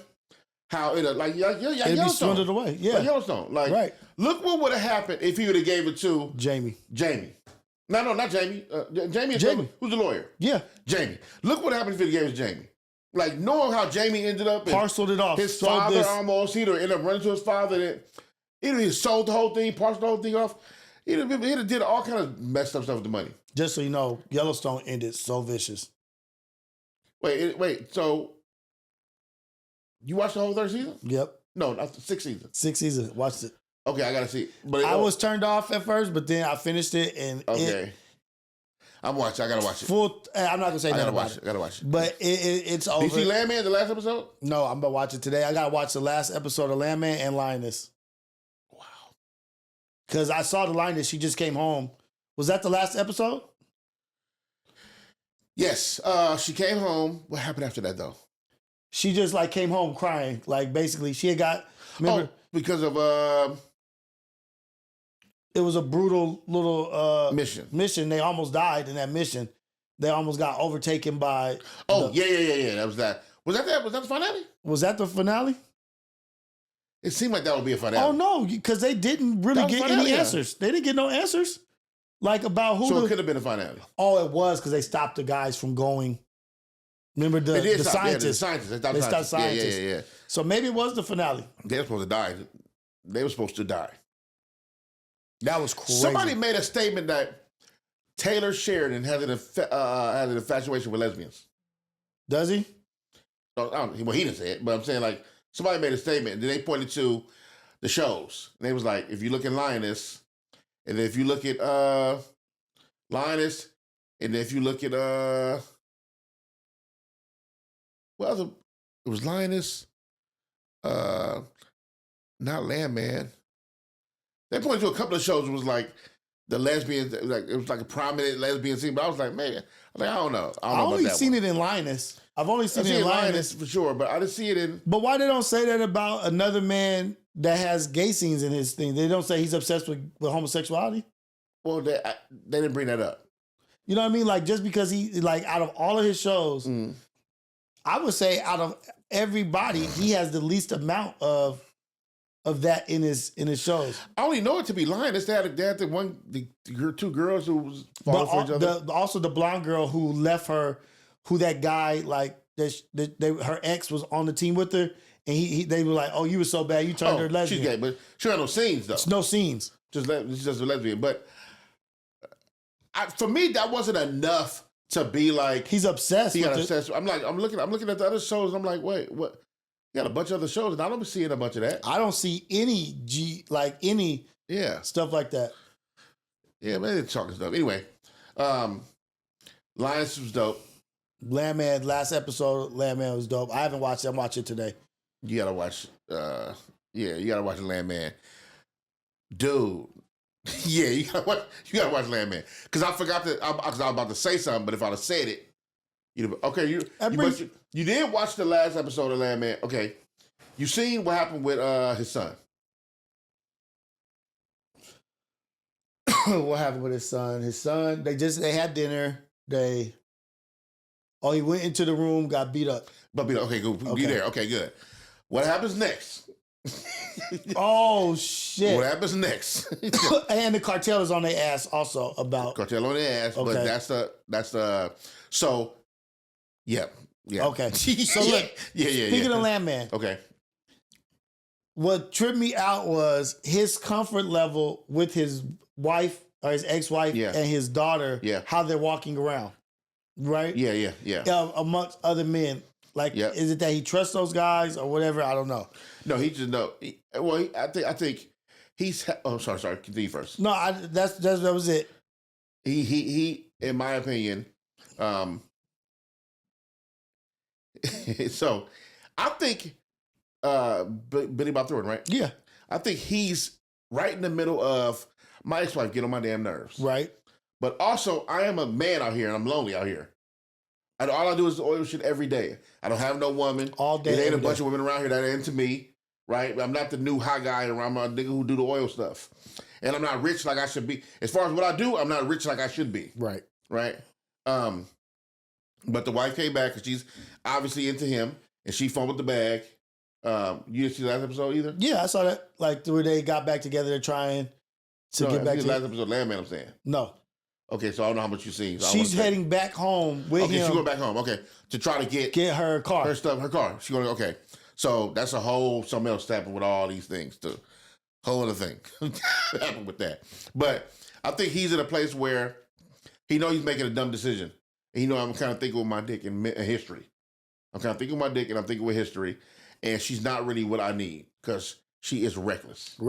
But how come? But my question is, the way that they walk around the house. Yeah, I think like that comfort level. Like, is it that he's trusting of the men, or is he just like fuck? Like, I think it's not. So it's not about being trusting of the men. He know that they are who they are. The women are who they are. Period. Regardless, that's how they are. The country club, you see them out bikinis, and that's what they are. Ditzy, kind of like blind, that kind of. Oh, I gotta watch Landman. Right. That's how that is. But also, the dudes that are around aren't a threat. No. The older nigga at the house, he's like, that's not. He turning his head. He's like, fam, the other one is just, she beat the shit out the other one. Yeah, the other one, she like, man, fam, I'm not even, and they're not attracted to them. It's not an attraction thing there. It's not that. So, as far as crime, you don't worry about that. No assault type of thing. You don't worry about none of that. I think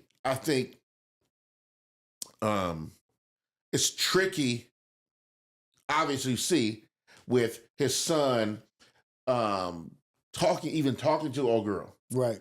because that's a very touchy, sensitive situation, and you don't know if she's confiding in you because she needs somebody to confide in.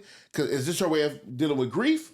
Or that's a whole nother story. That's a whole nother story. Because it's like, how comfortable are you in your relationship? I'm a scenario. Okay. You are in a place where your wife is hiring a maid. Yeah. Cleaning service, maid, butler, whatever, cooking, cleaning, in home. And you come home and it's Idris Elba. Okay. And Idris Elba is walking around in some shirt off and little shorts or whatever. Like, not shirt off, but just some regular kind of like real reality shit. Like he just built and whatever. Right. And that is your everyday nanny maid butler. And your wife is at home. But how are we comparing this to what? Are you comfortable with that? No. I'm saying, but how are we comparing this to what, though? No, we're not comparing. I just want to know what your comfort level. Yeah, no, I'm not comfortable. Well, I'm two things I'm worried about, though. I'm not worried about him per se. A man's gonna be a man. I'm not worried about him. Yeah. But I'm now thinking about my wife. Like, it's not about, do I think you're gonna one day be hot over him and y'all gonna do something? My whole thing is, because she would question me. How did I let that happen? How would I let a young, maybe late 20-something, early 30-something, shapely, curvy chick be a maid around the house when she's not here? Like, how did I know that was going to be a problem for her? Yeah. So I'm looking at her like, how didn't you know? So either you reckless or dumb. You know what I mean? So if he was ugly, it's not about that. It's about like two things. Like, if it's gonna be a maid or something like that, like, do we trust a man to be around a house like that, especially with you being by yourself? Do we trust that? I don't know what he looked like and stuff like that. Like, obviously if he's a more attractive man, that's a thing. That's an added thing. Yeah, for sure. That, so if he was the pool boy shit, like, yeah, it's like that. Because, and it's like, if we are to make this a thing on a long-term scale, people become members of families in a sense. Yes. Maids become a part of the family. Caretakers become part of the family in a sense. How much it's going to be a confiding situation? Like, would you care if she was a 20-something or a 30-year-old shapely chick, long hair, shapely, big titties, whatever, and she's like the maid, and you be gone? And I don't care. Why would you care? That's what she would say? Yeah, I don't care about that. Never she would say that. Never she would say that. Never. She not, and women are taught a lot of times, don't let no women in the house. None, not even family members around your man by himself. Because we've seen a bunch of cousin face from what was that? Soul Food. Right. The cousin Faith and Soul Food. That's the reason why you don't let cousin Faith in the house. Because she's going to be around your man. If there's too much confiding and too much hanging, men and women energies start to cross up and start to do things. So is it supposed to be a female maid? Do it supposed to be a female? I don't know. Because say we're at a place in life where I don't think it's old school. It's supposed to be a female maid, right? I don't know. I'm not as leery as that. I just don't want. I don't want no young bad chick around me all day long, and I don't want no young, young handsome dude around her all day long. I don't want a male maid in general. Well, I'm just gonna go. I'm gonna just go ahead straight out. I don't want, and that may be my own. What about this? What if it's a chef? Home chef. A home chef. Yeah, like we got the bread to have. I don't mind. Home chef, attractive man, got a little size on him, but he cooks ass off. He's gonna be there daily. Got to make our breakfast, lunch, and dinner. Like, is that? And cooking is the nigga who just clean. That's one thing. A nigga who got hands in the kitchen and talking to their soul. Come on, man. That's a whole different thing. I got cameras. So what I'm saying is that if I have a cook, I definitely have cameras. Right. I got 4 cameras. For sure. That's the thing. If I got that, there's cameras. There's everywhere. So I would hate to. Being honest with myself.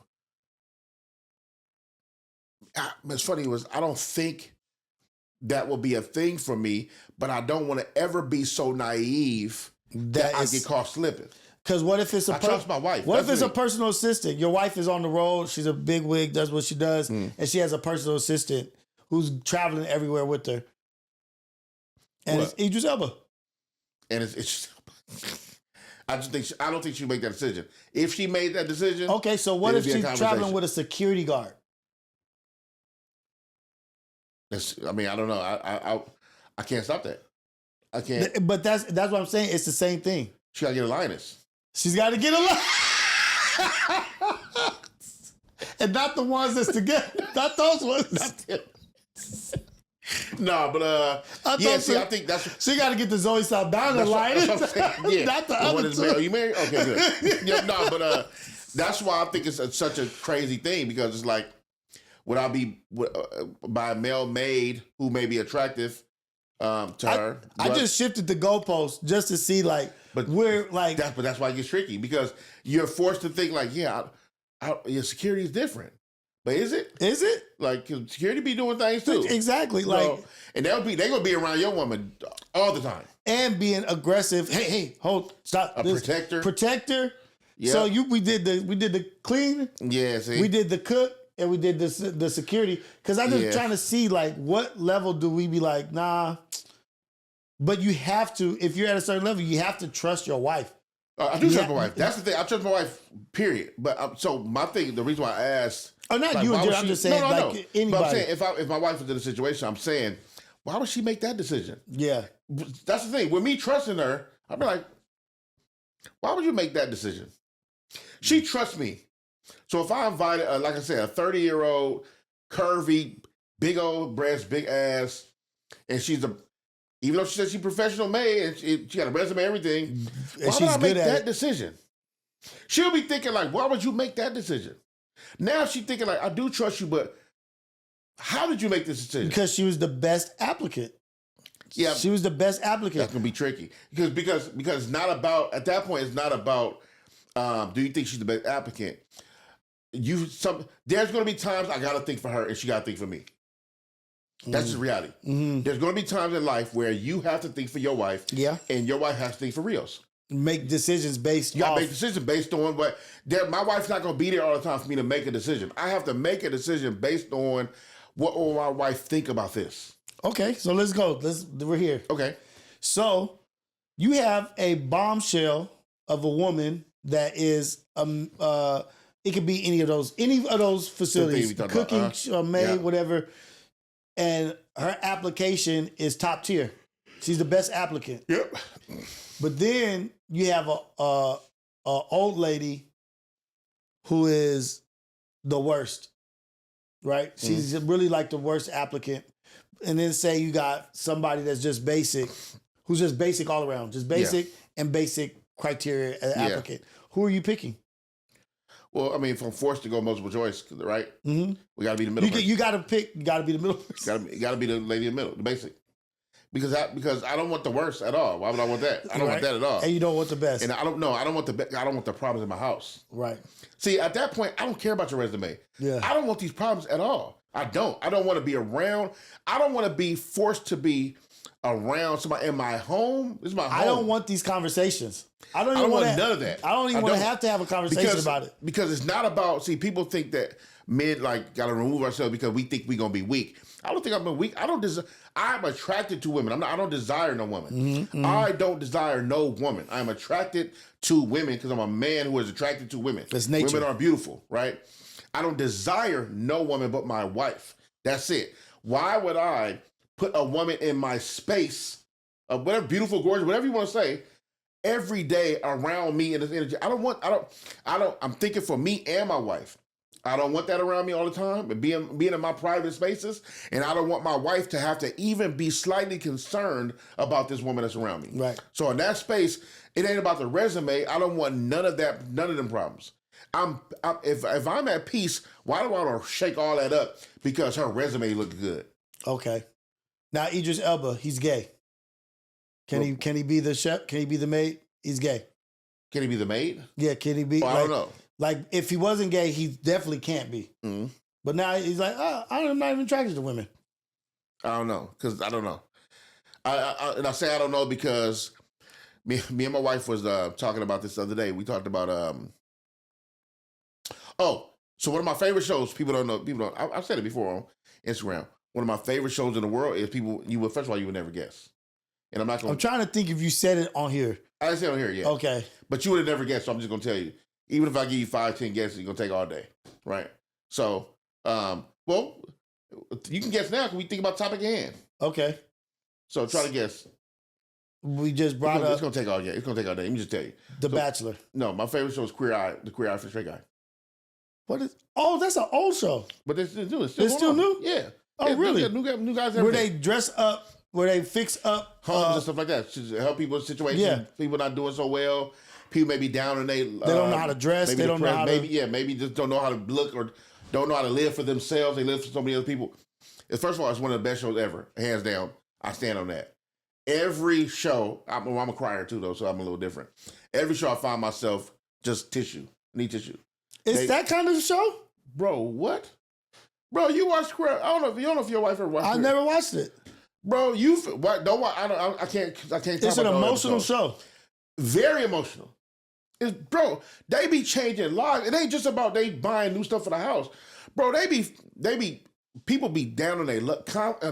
They can't find the confidence. What? Can't find. Oh, sure. I didn't people know. Be dealing with trauma, like from a father that may be gone, or like them and their mom don't have good relationships, and each one of the guys do something. How many is it? 3 How many guys? It's 3 or 4. 5. It's 5. Karamo does all the talking when it comes to like self-esteem, to talk to them about real, like, kind of like therapy work. He's not a therapist though, but he does the talking. Anthony does the cooking. He's a chef. So if they want to learn how to cook Karamo's speaking life into him. Speaking life into him. Anthony is the chef. He helps them cook and make dishes. Yeah. Find their way in the kitchen and stuff like that.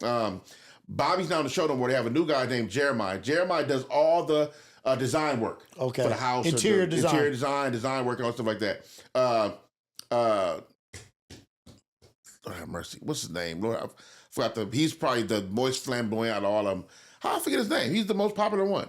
Not most popular. Sorry, he's not the most popular. He has the long hair. He wears dress all the time. You wouldn't know because you don't watch the show.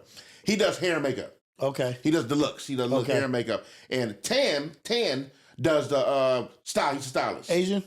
He's. I think he may be in. I want to say Indian. He may be Indian. Tan, okay. Yeah, it may be Indian, but he does style. I like a good show that is like with impact. I like impactful shows. If you never watch, you have to watch. You have to watch Queer Eye. Bro, I can't even watch it with you because I'll be like, fam, that last. I mean, we're watching now. We watch the new season 6. They're in Vegas, so it's season 6, I think. I forgot. But they're in Vegas, so that's what they do. They do now. They do every new season. They're in a different place, New Orleans, Vegas, or whatever. Okay. They're in Vegas now, fam. I'm talking about crying, bro. Me and my wife was like, I can't take it. I can't take it. But that just lets you realize everybody is going through something. People are going through shit. Dudes are changing lives, bro. They are changing. Every time, I don't care what people think. That's one of my favorite shows ever. They are changing lives on that show, and they're hilarious. And they just dope individuals. See, I used to watch the home one, the home improvement one. I haven't seen it. Okay. There's a guy that had like high energy white guy, but he would go through and they'd be like, "Move that bus," and they moved the bus and then the house. Yeah. I forgot the name of that. Yeah. I used to watch that, and I used to love that they would go to like people like houses destroyed, burnt down, or this. Bro, but this sounds like it might be that kind of story, but even more. It's more than that because they're dealing with them in all kind of areas. At like rebuilding confidence, helping with trauma. And is it they're helping an individual person, just one person? Depends. So people, what happens is somebody writes in a letter, and say, I have a school teacher. Okay. This school teacher, she's been at this school for 30, 40 years. She don't really dress up. She kind of like a school teacher. She does not really like. She don't really dress up. She just, all she do is give. She's just giving to people. That's it. Even with overtime, she don't even get paid enough. She shows up at different events. All she does for the kids. She helped change many of our lives. I went to school with her. All these things. That's it. That's all she do. Bro, they'll come in there, fam. They come to that school and show up. They take her off, whisk her off, and then, boom, go to work. Karamo talking to her, getting to her, why she like this, how she get like this. And then with that talk, they start finding out what's going on. Oh, I see what's going on. Oh, and then he helps her find her way back to doing for herself. Yes, you do things for everybody else, and it's amazing, right? But you have to do for self also. So how long is the process? Is it a week? It's depends. So the last episode I watched, these two kids, they fell in love. Not kids, but they're like young. They're young, and they fell in love, and they met in San Diego at a party or something like that. Somewhere they met, and they fell in love and got married after like 6 months. Well, I'm sorry, got engaged after like 6 months or 3 months, something like that. But they had a baby, and with them having a baby and work, life, stuff like that, can't get married. All they want to do is get married, and they want to hurry up and get married because her dad has real bad Parkinson's. Oh shit! And they don't know. Oh shit! He's at the point where he has Parkinson's. His speech is losing the speech, and she wants her dad to walk her down the aisle. Fam. Oh, it's deep. Okay. I'm talking about the rain. What's coming, bro? The rain. I'm talking about because you start thinking about it as a father. Oh shit! What if I'm the father? What if I'm the son? Fam, they do the whole thing about helping, talking to her about her dad, meeting her dad. His speech is a little, you got to make sure you pay attention and you got to watch how you are around him, because if he gets too overstimulated, it starts shutting down. Stuff starts happening. Yeah. But chemically in his body. Yeah. So you got to watch how it is. Even when they had to tell them the news stuff, they're going to get married. So what they did was they were there for a week. I don't want, no. Oh, okay. I'm going to watch this. Fam, when they told her. And look, guess what? Man, my own insecurities and my own ignorance stopped me from even watching that show. That other show? The Queer Eye for the Straight Guy. Or what is it called? Oh, yeah. I'm sure. Is that what it is? It's called Queer Eye. Queer Eye for the Straight Guy. But I don't think they put the straight guy on it no more. Okay, it's just called Queer Eye. They don't put straight guy on it more because it's not about just straight guy. It's about anybody. Queer Eye. It's called Queer Eye. Yeah. So my own ignorance, my own immaturity, my own insecurities. Yeah. Just was like, oh, I'm not watching that shit. It's not for me. You think it's not for you? Not for me. So I was introduced to that show. Shout out to my man Crying Down. That's my guy, one of my brothers for life. Matter of fact, if Crying Down ever is in LA long enough, I want to get him for sure. Crying Down plays on the show Black Lightning. He plays what's the villain with albinism? I forgot his name on the show. You ever seen Black Lightning? No. I know what you're talking about, but I've never seen it. Okay, well, Crying Down plays the guy with albinism. He was on. You seen Halo? The movie Halo? No. Okay, he played on Halo too. But anyway, Crying Down was telling me I should do a show. He wanted me to do a food show. Yeah. And he was telling me he got the idea from watching Queer Eye. He said, man, and I said, Queer Eye? He said, look, you got to watch Queer Eye. He said, I'm not saying he watches all the time. Yeah. But he told me how dope of a show it was and how impactful it was. He told me about the first episode he watched was about these two ladies who make barbecue in Texas somewhere in the South. And I ended up watching the episode, fam, the rain. Okay, tell me. I need to know what that episode is. What season episode? I'll let you know when as soon as I find out. But I'm on it. I'm watching it, bruh. I'm talking about life changing, and I never watched it because I felt like, oh, that show must not be for me. Yeah, that's exactly what I thought. I remember the old school Queer Eye for the Straight Guy. Yeah, I'm like, I don't mind watching the gang. I don't know, like bunch of gays. Because I thought it was like a fashion design show, like not fashion design, but just like making somebody dress nice. That show is about changing lives. I don't care what nobody say. Okay, I don't care about what your religion will be about. You think about gay. I ain't got nothing to do with that. I'm talking about just 5 loving people who are changing lives. Period. And I'm a Christian man saying that one of the best shows I ever seen. 6 seasons, but it's different though. I don't know if it's 6 seasons per se because there's an original cast. Yep. That cast is out. Gone. Then there was a whole new show. It's Queer Eye show, but just a new cast. Okay. So I don't want you to. I want to say 6 seasons. You watch 6 seasons of the old show. Yeah. Okay. I only watched the newer one with the guys now. Okay. And so I think it's 6 or 7 seasons of that. What do you watch it on? Netflix. Netflix? Okay. You go on Netflix right now and watch all of those seasons of the one I watch now. They're in Vegas. Okay. You don't have to watch the old one. Just start from one of the ones. It's not like a. You can just watch any episode. Story. It connects the story. Watch any episode you want. Okay. Watch one of the ones in Vegas. Vegas is on right now. Okay. Watch one of the ones in Vegas, bruh. I'm telling you. I'm talking about they are, bruh. They was dealing with this one lady. She's a fam. I was pissed. She was married to this man for 30 years, fam, and he just up and left her. Damn. Up and left her. Her son is transgender. Went off to college. She has she lives with her another son and daughter. Yeah, she lives with another son and daughter and her son's wife. So it's a couple that live with her, a married couple, her son and his wife, sweethearts, everybody's sweethearts. Son and wife live with her, and her other daughter live with her. And she has an artist, a transgender son who's in college, off to college. He's an artist also. Mm-hmm. And she's just like, a giving person. All she do is she's But she all by herself now.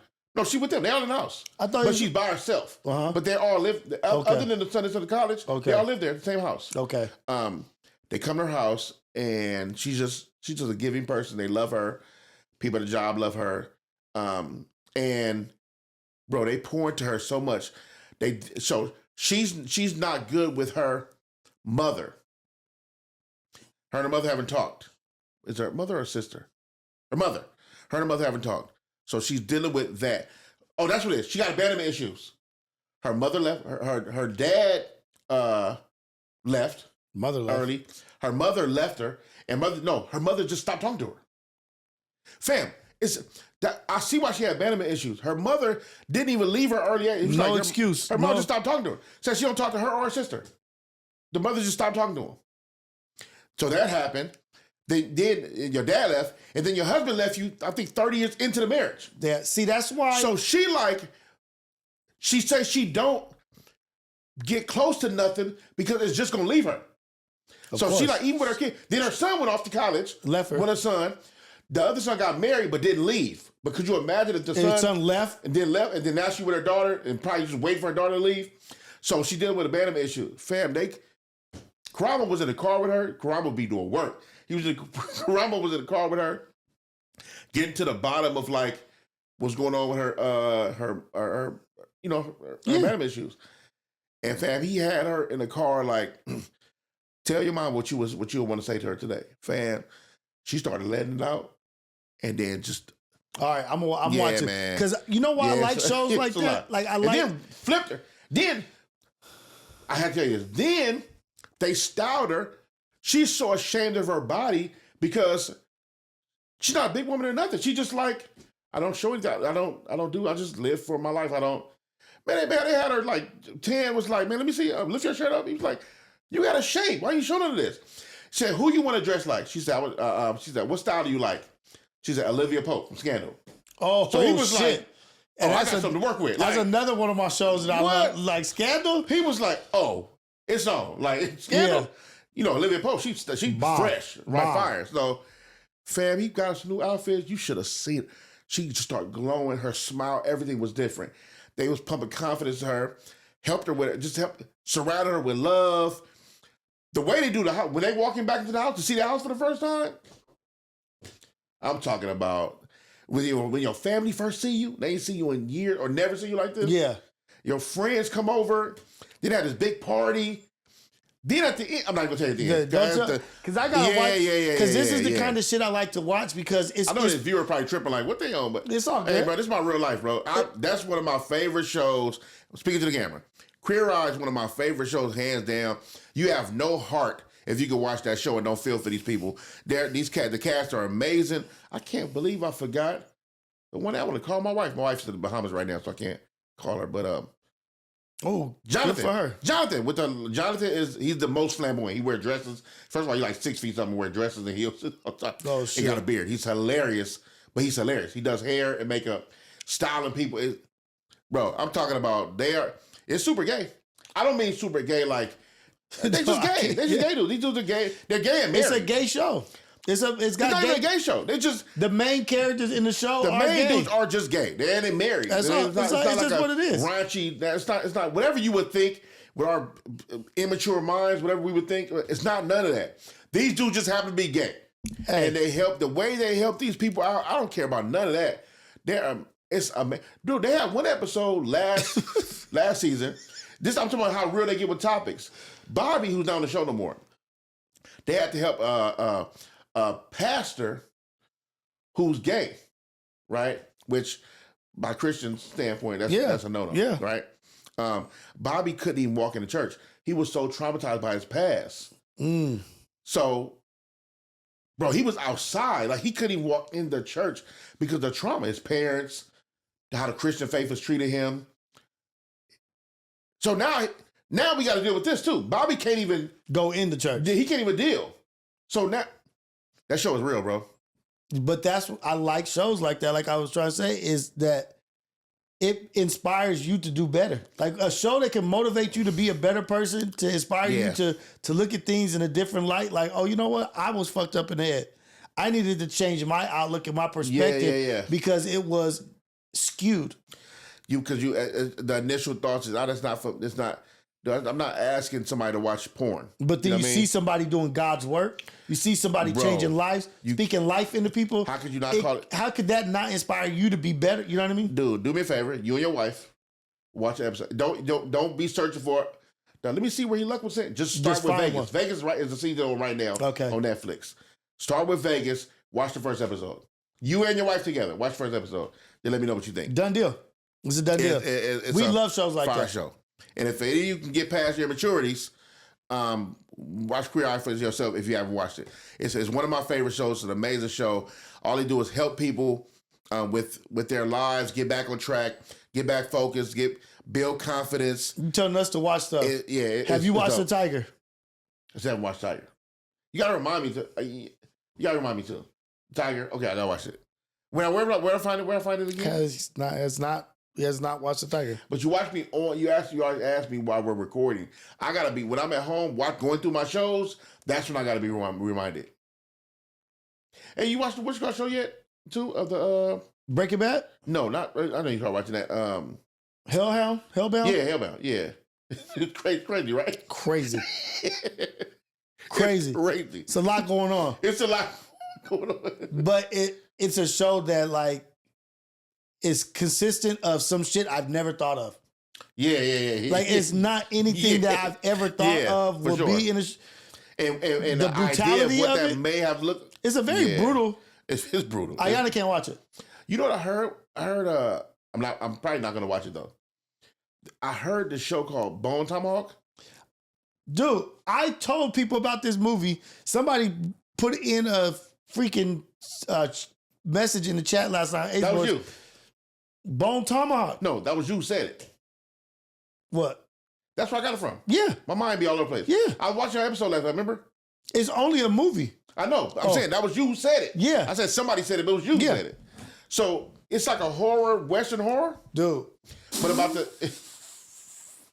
You said it's gory though too. Like it's like...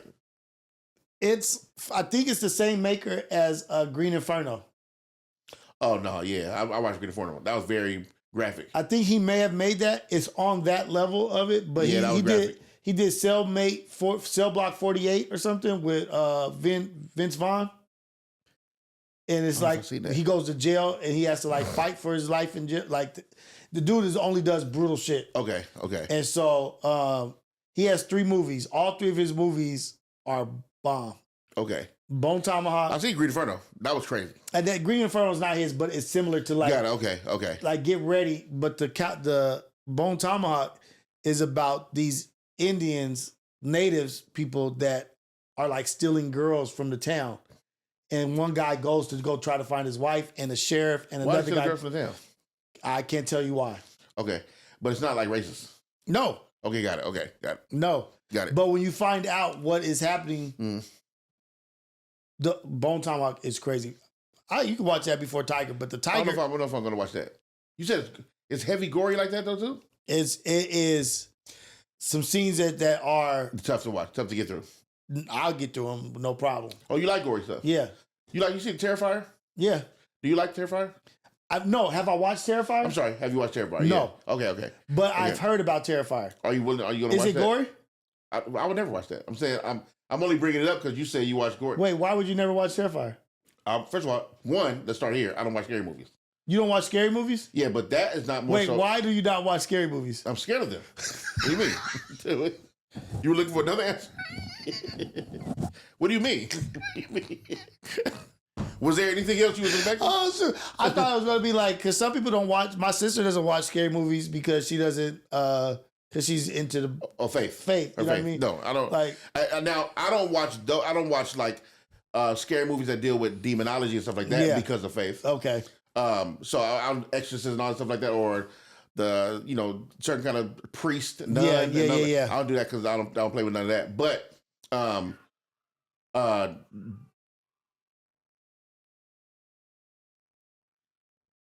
know what's crazy? I was about to say, but dolls, and then I heard that. I'm like, that was the scariest shit. Why we talking about this? I'm like, I just got so like, what if your tree started moving like somebody's in a tree? No, but scary movies, I never did. I think I'm gonna watch Terrifier. I've been hearing some shit about the Terrifier. That's a dude. This is what it was. Somebody took their sister, the older sister, like she's like in her 40s. It looks like, to Terrifier, and told her that it was a family movie. That's horrifying. And so they're recording her while the movie's happening. And she's like, and the movie is stone cold quiet. And the sister looks over and she's like, "This is not a family movie." Not at all. Not at all. No, I've never watched Terrifier, and I heard it's like it's see Terrifier. How I heard it is, it's not jump scare. It's what can you stand what you're watching. Yeah, it's gore. It's like the ultimate in gore. That's what the Terrifier is. So it's like, can you sit through this? Like when they talk about like people walked out and people throwing up and walked out and stuff like that. That's what he prided himself on, making those kind of reactions happen. And the Terrifier started as a character. I know. In some other movie. Another movie. And he made his own, I forgot the clown name. He has a name, I forgot his name. But no, I never watched none of those. I only was talking about it because I'm in a movie group chat with some of my partners, but they also have a separate group chat because they know me and my other homeboy don't like scary movies. Okay. So they make another group chat for those movies over there. We like, no, we ain't. Never. Somebody put something in there, I'll be like, never watching that. Never watching that. Never doing that. So, no, I don't do, especially movies about dolls and stuff. I remember, let me say Chucky fucked you up. Chucky messed you up. Bro, I seen Child's Play 1 Chucky messed you up. I was at a neighbor's house. I knew it was Chucky. I watched Chucky. No, Chucky wasn't the one that messed me up. Chucky messed me up because Chucky is Chucky. I was already afraid of dolls already. Okay. And I seen Chucky, and I was like, yeah, nah, this is the damn devil. That's the devil. And I didn't watch Child's Play. I think I started to watch Child's Play 2, but it was almost 5-10 years later. Yeah. I was almost like way past. Yeah. But no, when I saw dolls first, dolls, and it wasn't even the dolls that scared me the most. What scared me the most from that whole entire movie was, first of all, do you remember dolls? Yeah. When the kids had, found that house and went to the house. So when it wasn't the dolls that scared me the most, it was when one of them was found the basement and was looking around in the basement, and they seen a person was in the middle of transformation. Yeah. So she was like, she still had adult size, but she was like plastic. Yeah. Nigga, I'll never forget that scene, and it ruined me for life. And another movie. You ever seen Dolly Dearest? Yeah. Never again. See, I wasn't scared of... The dog was like 2 feet, 3 feet tall. I wasn't scared of scary movies. Yeah, no. I was scared of real, not like monster movies. I was scared of it, but I was scared of realistic shit like Cujo. About the dog, the birds. And then there was a movie. I wasn't afraid of Cujo or birds. See, because I come across dogs. Like the shit that they were like, I could. Yeah, I could not do. You know what movie was? It was not a scary movie, and I was terrified of it. What was that? It was a movie back in the day called Mask. Oh, well, my man. My man. I just put the joke in there about. With Cher was in there. Yeah, with Cher. So this is funny. Look at my recent photos. Yes. Yeah, elephantitis. Yeah. Dude, I see that movie. I have headaches all the time. I used to have nightmares about being in the bathroom and people putting under the door buttons of his face on it and just throwing them under the door. I used to have nightmares waking up sweating from his face. And really? And guess what the other movie I was scared of? What's that? Elephant Man. Oh, yeah. Because he had elephantitis. My cousins used to try to open my eyes and make me watch these movies. Now, why were you afraid of those? Because they were ugly. I was afraid of ugly people. I was afraid of people with deformations. Got it. Okay. I remember there was a dude. Ugly people at first, then I was like, oh, no, not ugly. Damn, I'm so sorry. Yeah. Not, dang it. God. Not, there go that sponsor. Not that. I was afraid as a kid of people that had stuff different. Deformities with them. And so I remember my dad took us to go play pool as kids. And there was a guy that like walked up and was just talking to us, me, my dad, my sister, and we're just shooting pool. My sister knows that I'm afraid of shit like that, right? Okay. And she's just looking at me. And I'm like, why is this girl looking at me? Waiting for you to look at him. Waiting for me to look at the guy that's talking to us, but I'm like shooting. Yeah. And I like look over at him and his jaw is like this. He had like a big old jaw. And it was like this. And I was like, ah! You made a noise? I was terrified. What happened, dude? Please say what happened. And so I started running around the pool table. And like he's like trying to talk. And as he's talking, I'm like keep going around. Wait. And it's like you said you with who? My dad, my sister. What's your dad do? He wasn't being mean. He wasn't doing no mean shit. Wait. He was just trying. They don't even notice you doing this? They don't even notice that I'm running from him. Like that I'm avoiding him around the pool table. My sister does. My dad dad is just talking to this dude. And the dude doesn't even notice that. A quagmire? He's just he's trying to tell me like, hey, you need to do it like this. Like to it like and you running from him. He don't even notice you running from him. That's horrible. So that's horrible. I had a healthy fear. Ask you, are you still uncomfortable at times? Like really? With what about small people? I'll stare. I'll stare. Even as an adult? And like it's just something like I'll look and I'm like interested in their heads. Wait, like, so you never went to Midgetown? I've been to Midgetown. I only asked you to try to catch you in a lie. I've been to Midgetown. I still don't believe I'm not scared of the Midgetown. I'll stare. But Midgetown is a real place for real? Yes. Midgetown in Long Beach. It's a place called Midgetown. I'm telling you. Is it still there today? Yes. I'll take you. Want to go? I'm not sure. I'll take you to Midgetown one day. Midgetown is a place for real? Yes. Is it a gated community? Yes. Is it a little gate? Can walk over it? No, you can't. It's a big gate. Okay. But we could jump over it. You can climb buildings. Midgetown, but adult size gate. Yes. To keep adult sized people out. They're not trying to keep midgets out. Yeah, why would you keep midgets out? Yeah, that's why there wouldn't be a little gate. Yeah, I leave it alone. Because they're getting big people, keep us out. But yeah. It's a real town. First of all, but it's not called Midgetown. It's called something else. Growing up in Long Beach, on the east side of Long Beach, there's a healthy fear of ugly monster people. There's a guy named Pigman that was terrorizing Long Beach. In real life? In real life, he has like a pig nose and he was like deformed. Is this a rumor or a myth? No, it's a real thing. Okay. And he lived in the mud bowl.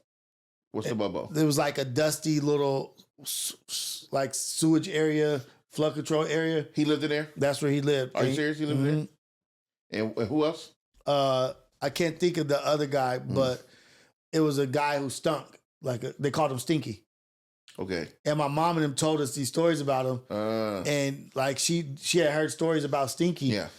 And she was on the bus and she went to sit and all she could do was she smelled something real bad. And she looked at him and he was like looking at her and he was doing some inappropriate and it was Stinky. And she was like, it's Stinky. That's terrible. And so Long Beach had a funny little weird shit about it. So it made me have like little... Yeah, so that's terrible. Deformities were a thing, but yeah, Beetlejuice and little silly movies like Beetlejuice is not the same. You trying to say I would be afraid of that Beetlejuice? Yeah, that's not a scary movie. That wasn't scary for you? That wasn't a scary movie. No. Oh no, not Beetlejuice. I'm thinking of something else. What is the movie where? If you say that, Candyman. I'm sorry. Oh, Candyman, never doing not that. Beetlejuice. Candyman. Never doing that. I said Candyman. Yeah, that's enough. You say the name also. I'm gonna send you a video tonight, later tonight. I'm like Candyman. I'm pointing right to the Bible, like. Is this one of yours, God? Is this one of yours? Did you send this one? Is this one of yours? Because he's acting up if not. Oh, shoot. Well, that's relatable, man. That's relatable today. So I got to watch Queer Eye for the Queer Eye. You got to watch The Tiger. It's both time. I got to watch the Tiger. Now, okay. You don't follow through with your watches. One more time. Where did I watch The Tiger at again? I think it was on Prime. Okay. Amazon Prime. Okay. I'm gonna hit you. I'm gonna remind you tonight. Okay. Tigers in the chat, man. Tigers in the chat. Everybody who watches this knows I will say that that's one of the top 3 movies I've ever watched. Really? Top 3 movies. You did say that too. Top 3 movies. Tigers in the chat. And we got to go. You know what? What do they think about we going live? Did they speak on that? What's going live? Did we tell them? They said they like the pre-records. No, not go live all the time. Yeah. I'm not saying that. I'm talking about we got to have a special go live something. Yeah. One day, you know. We'll do it. We could do it this week. It's just get over here. Yeah, we just got to do it. Yeah. Just get over here. But that's relatable. I'm Rios. I'm Lucc. And bringing you another banger, just a good conversation, podcasting here. We just some podcasters, dude. Hey, man, and we need y'all to tell, well, I mean, you can do whatever you want. You guys are grown. But we would love it if you guys tell more people about our podcast. We try to do more promote. We try to do as much as possible. We got a lot on our plates. I'm doing a lot. Rio's doing a lot. So we're trying to do as much as we can. But if y'all can tell somebody about our podcast, hashtag relatable with other people's chats. I know it's disrespectful, but do it anyway, right? And yeah, man. So we just trying to grow this thing. We want to make sure we stay consistent and stay bringing y'all super dope episodes, relatable episodes. And you know, you never know what you're gonna get with us, but it's gonna always be entertaining. We gonna always add some value, talk about some dope stuff, because this is what me and my man be talking about anyway. So yeah, man, we thank y'all for y'all support. We thank you for listening. We thank you for tuning in, tapping in, and all the comments. We love y'all leaving comments. So thank you. So leave from Tigers in the chat. So he can watch the damn movie. I gotta watch the movie for sure. So I know what the Tiger in the chat is actually about. Because the next time we record, I need to be able to talk about this damn movie. You're right. Okay, I gotta watch Tiger. I ain't gonna say that shit again. I gotta watch Tiger ASAP. Right? We thank y'all, man. Follow Lucc on his YouTube channel. Yeah, Good Lucc TV. GOODLUCC TV. And I'm changing my content too. So I've been doing my thing when I'm talking, trying to add some value, but I'm changing my format. I'm gonna start doing daily vlogs and start showing y'all what goes on in my day. So tune in, man. You never know what you're gonna get. Because you have an interesting life, dude. You gotta start showing it. You gotta start showing it. Like, you do a lot and are a lot of places that people would love to be. Thank you, man. I gotta definitely start showing it. So I'm getting it together and I'm gonna start showing it ASAP. Yeah, so tune in, subscribe, and yeah, hit me up. Follow me on Ace Boy Rios, everything. We out.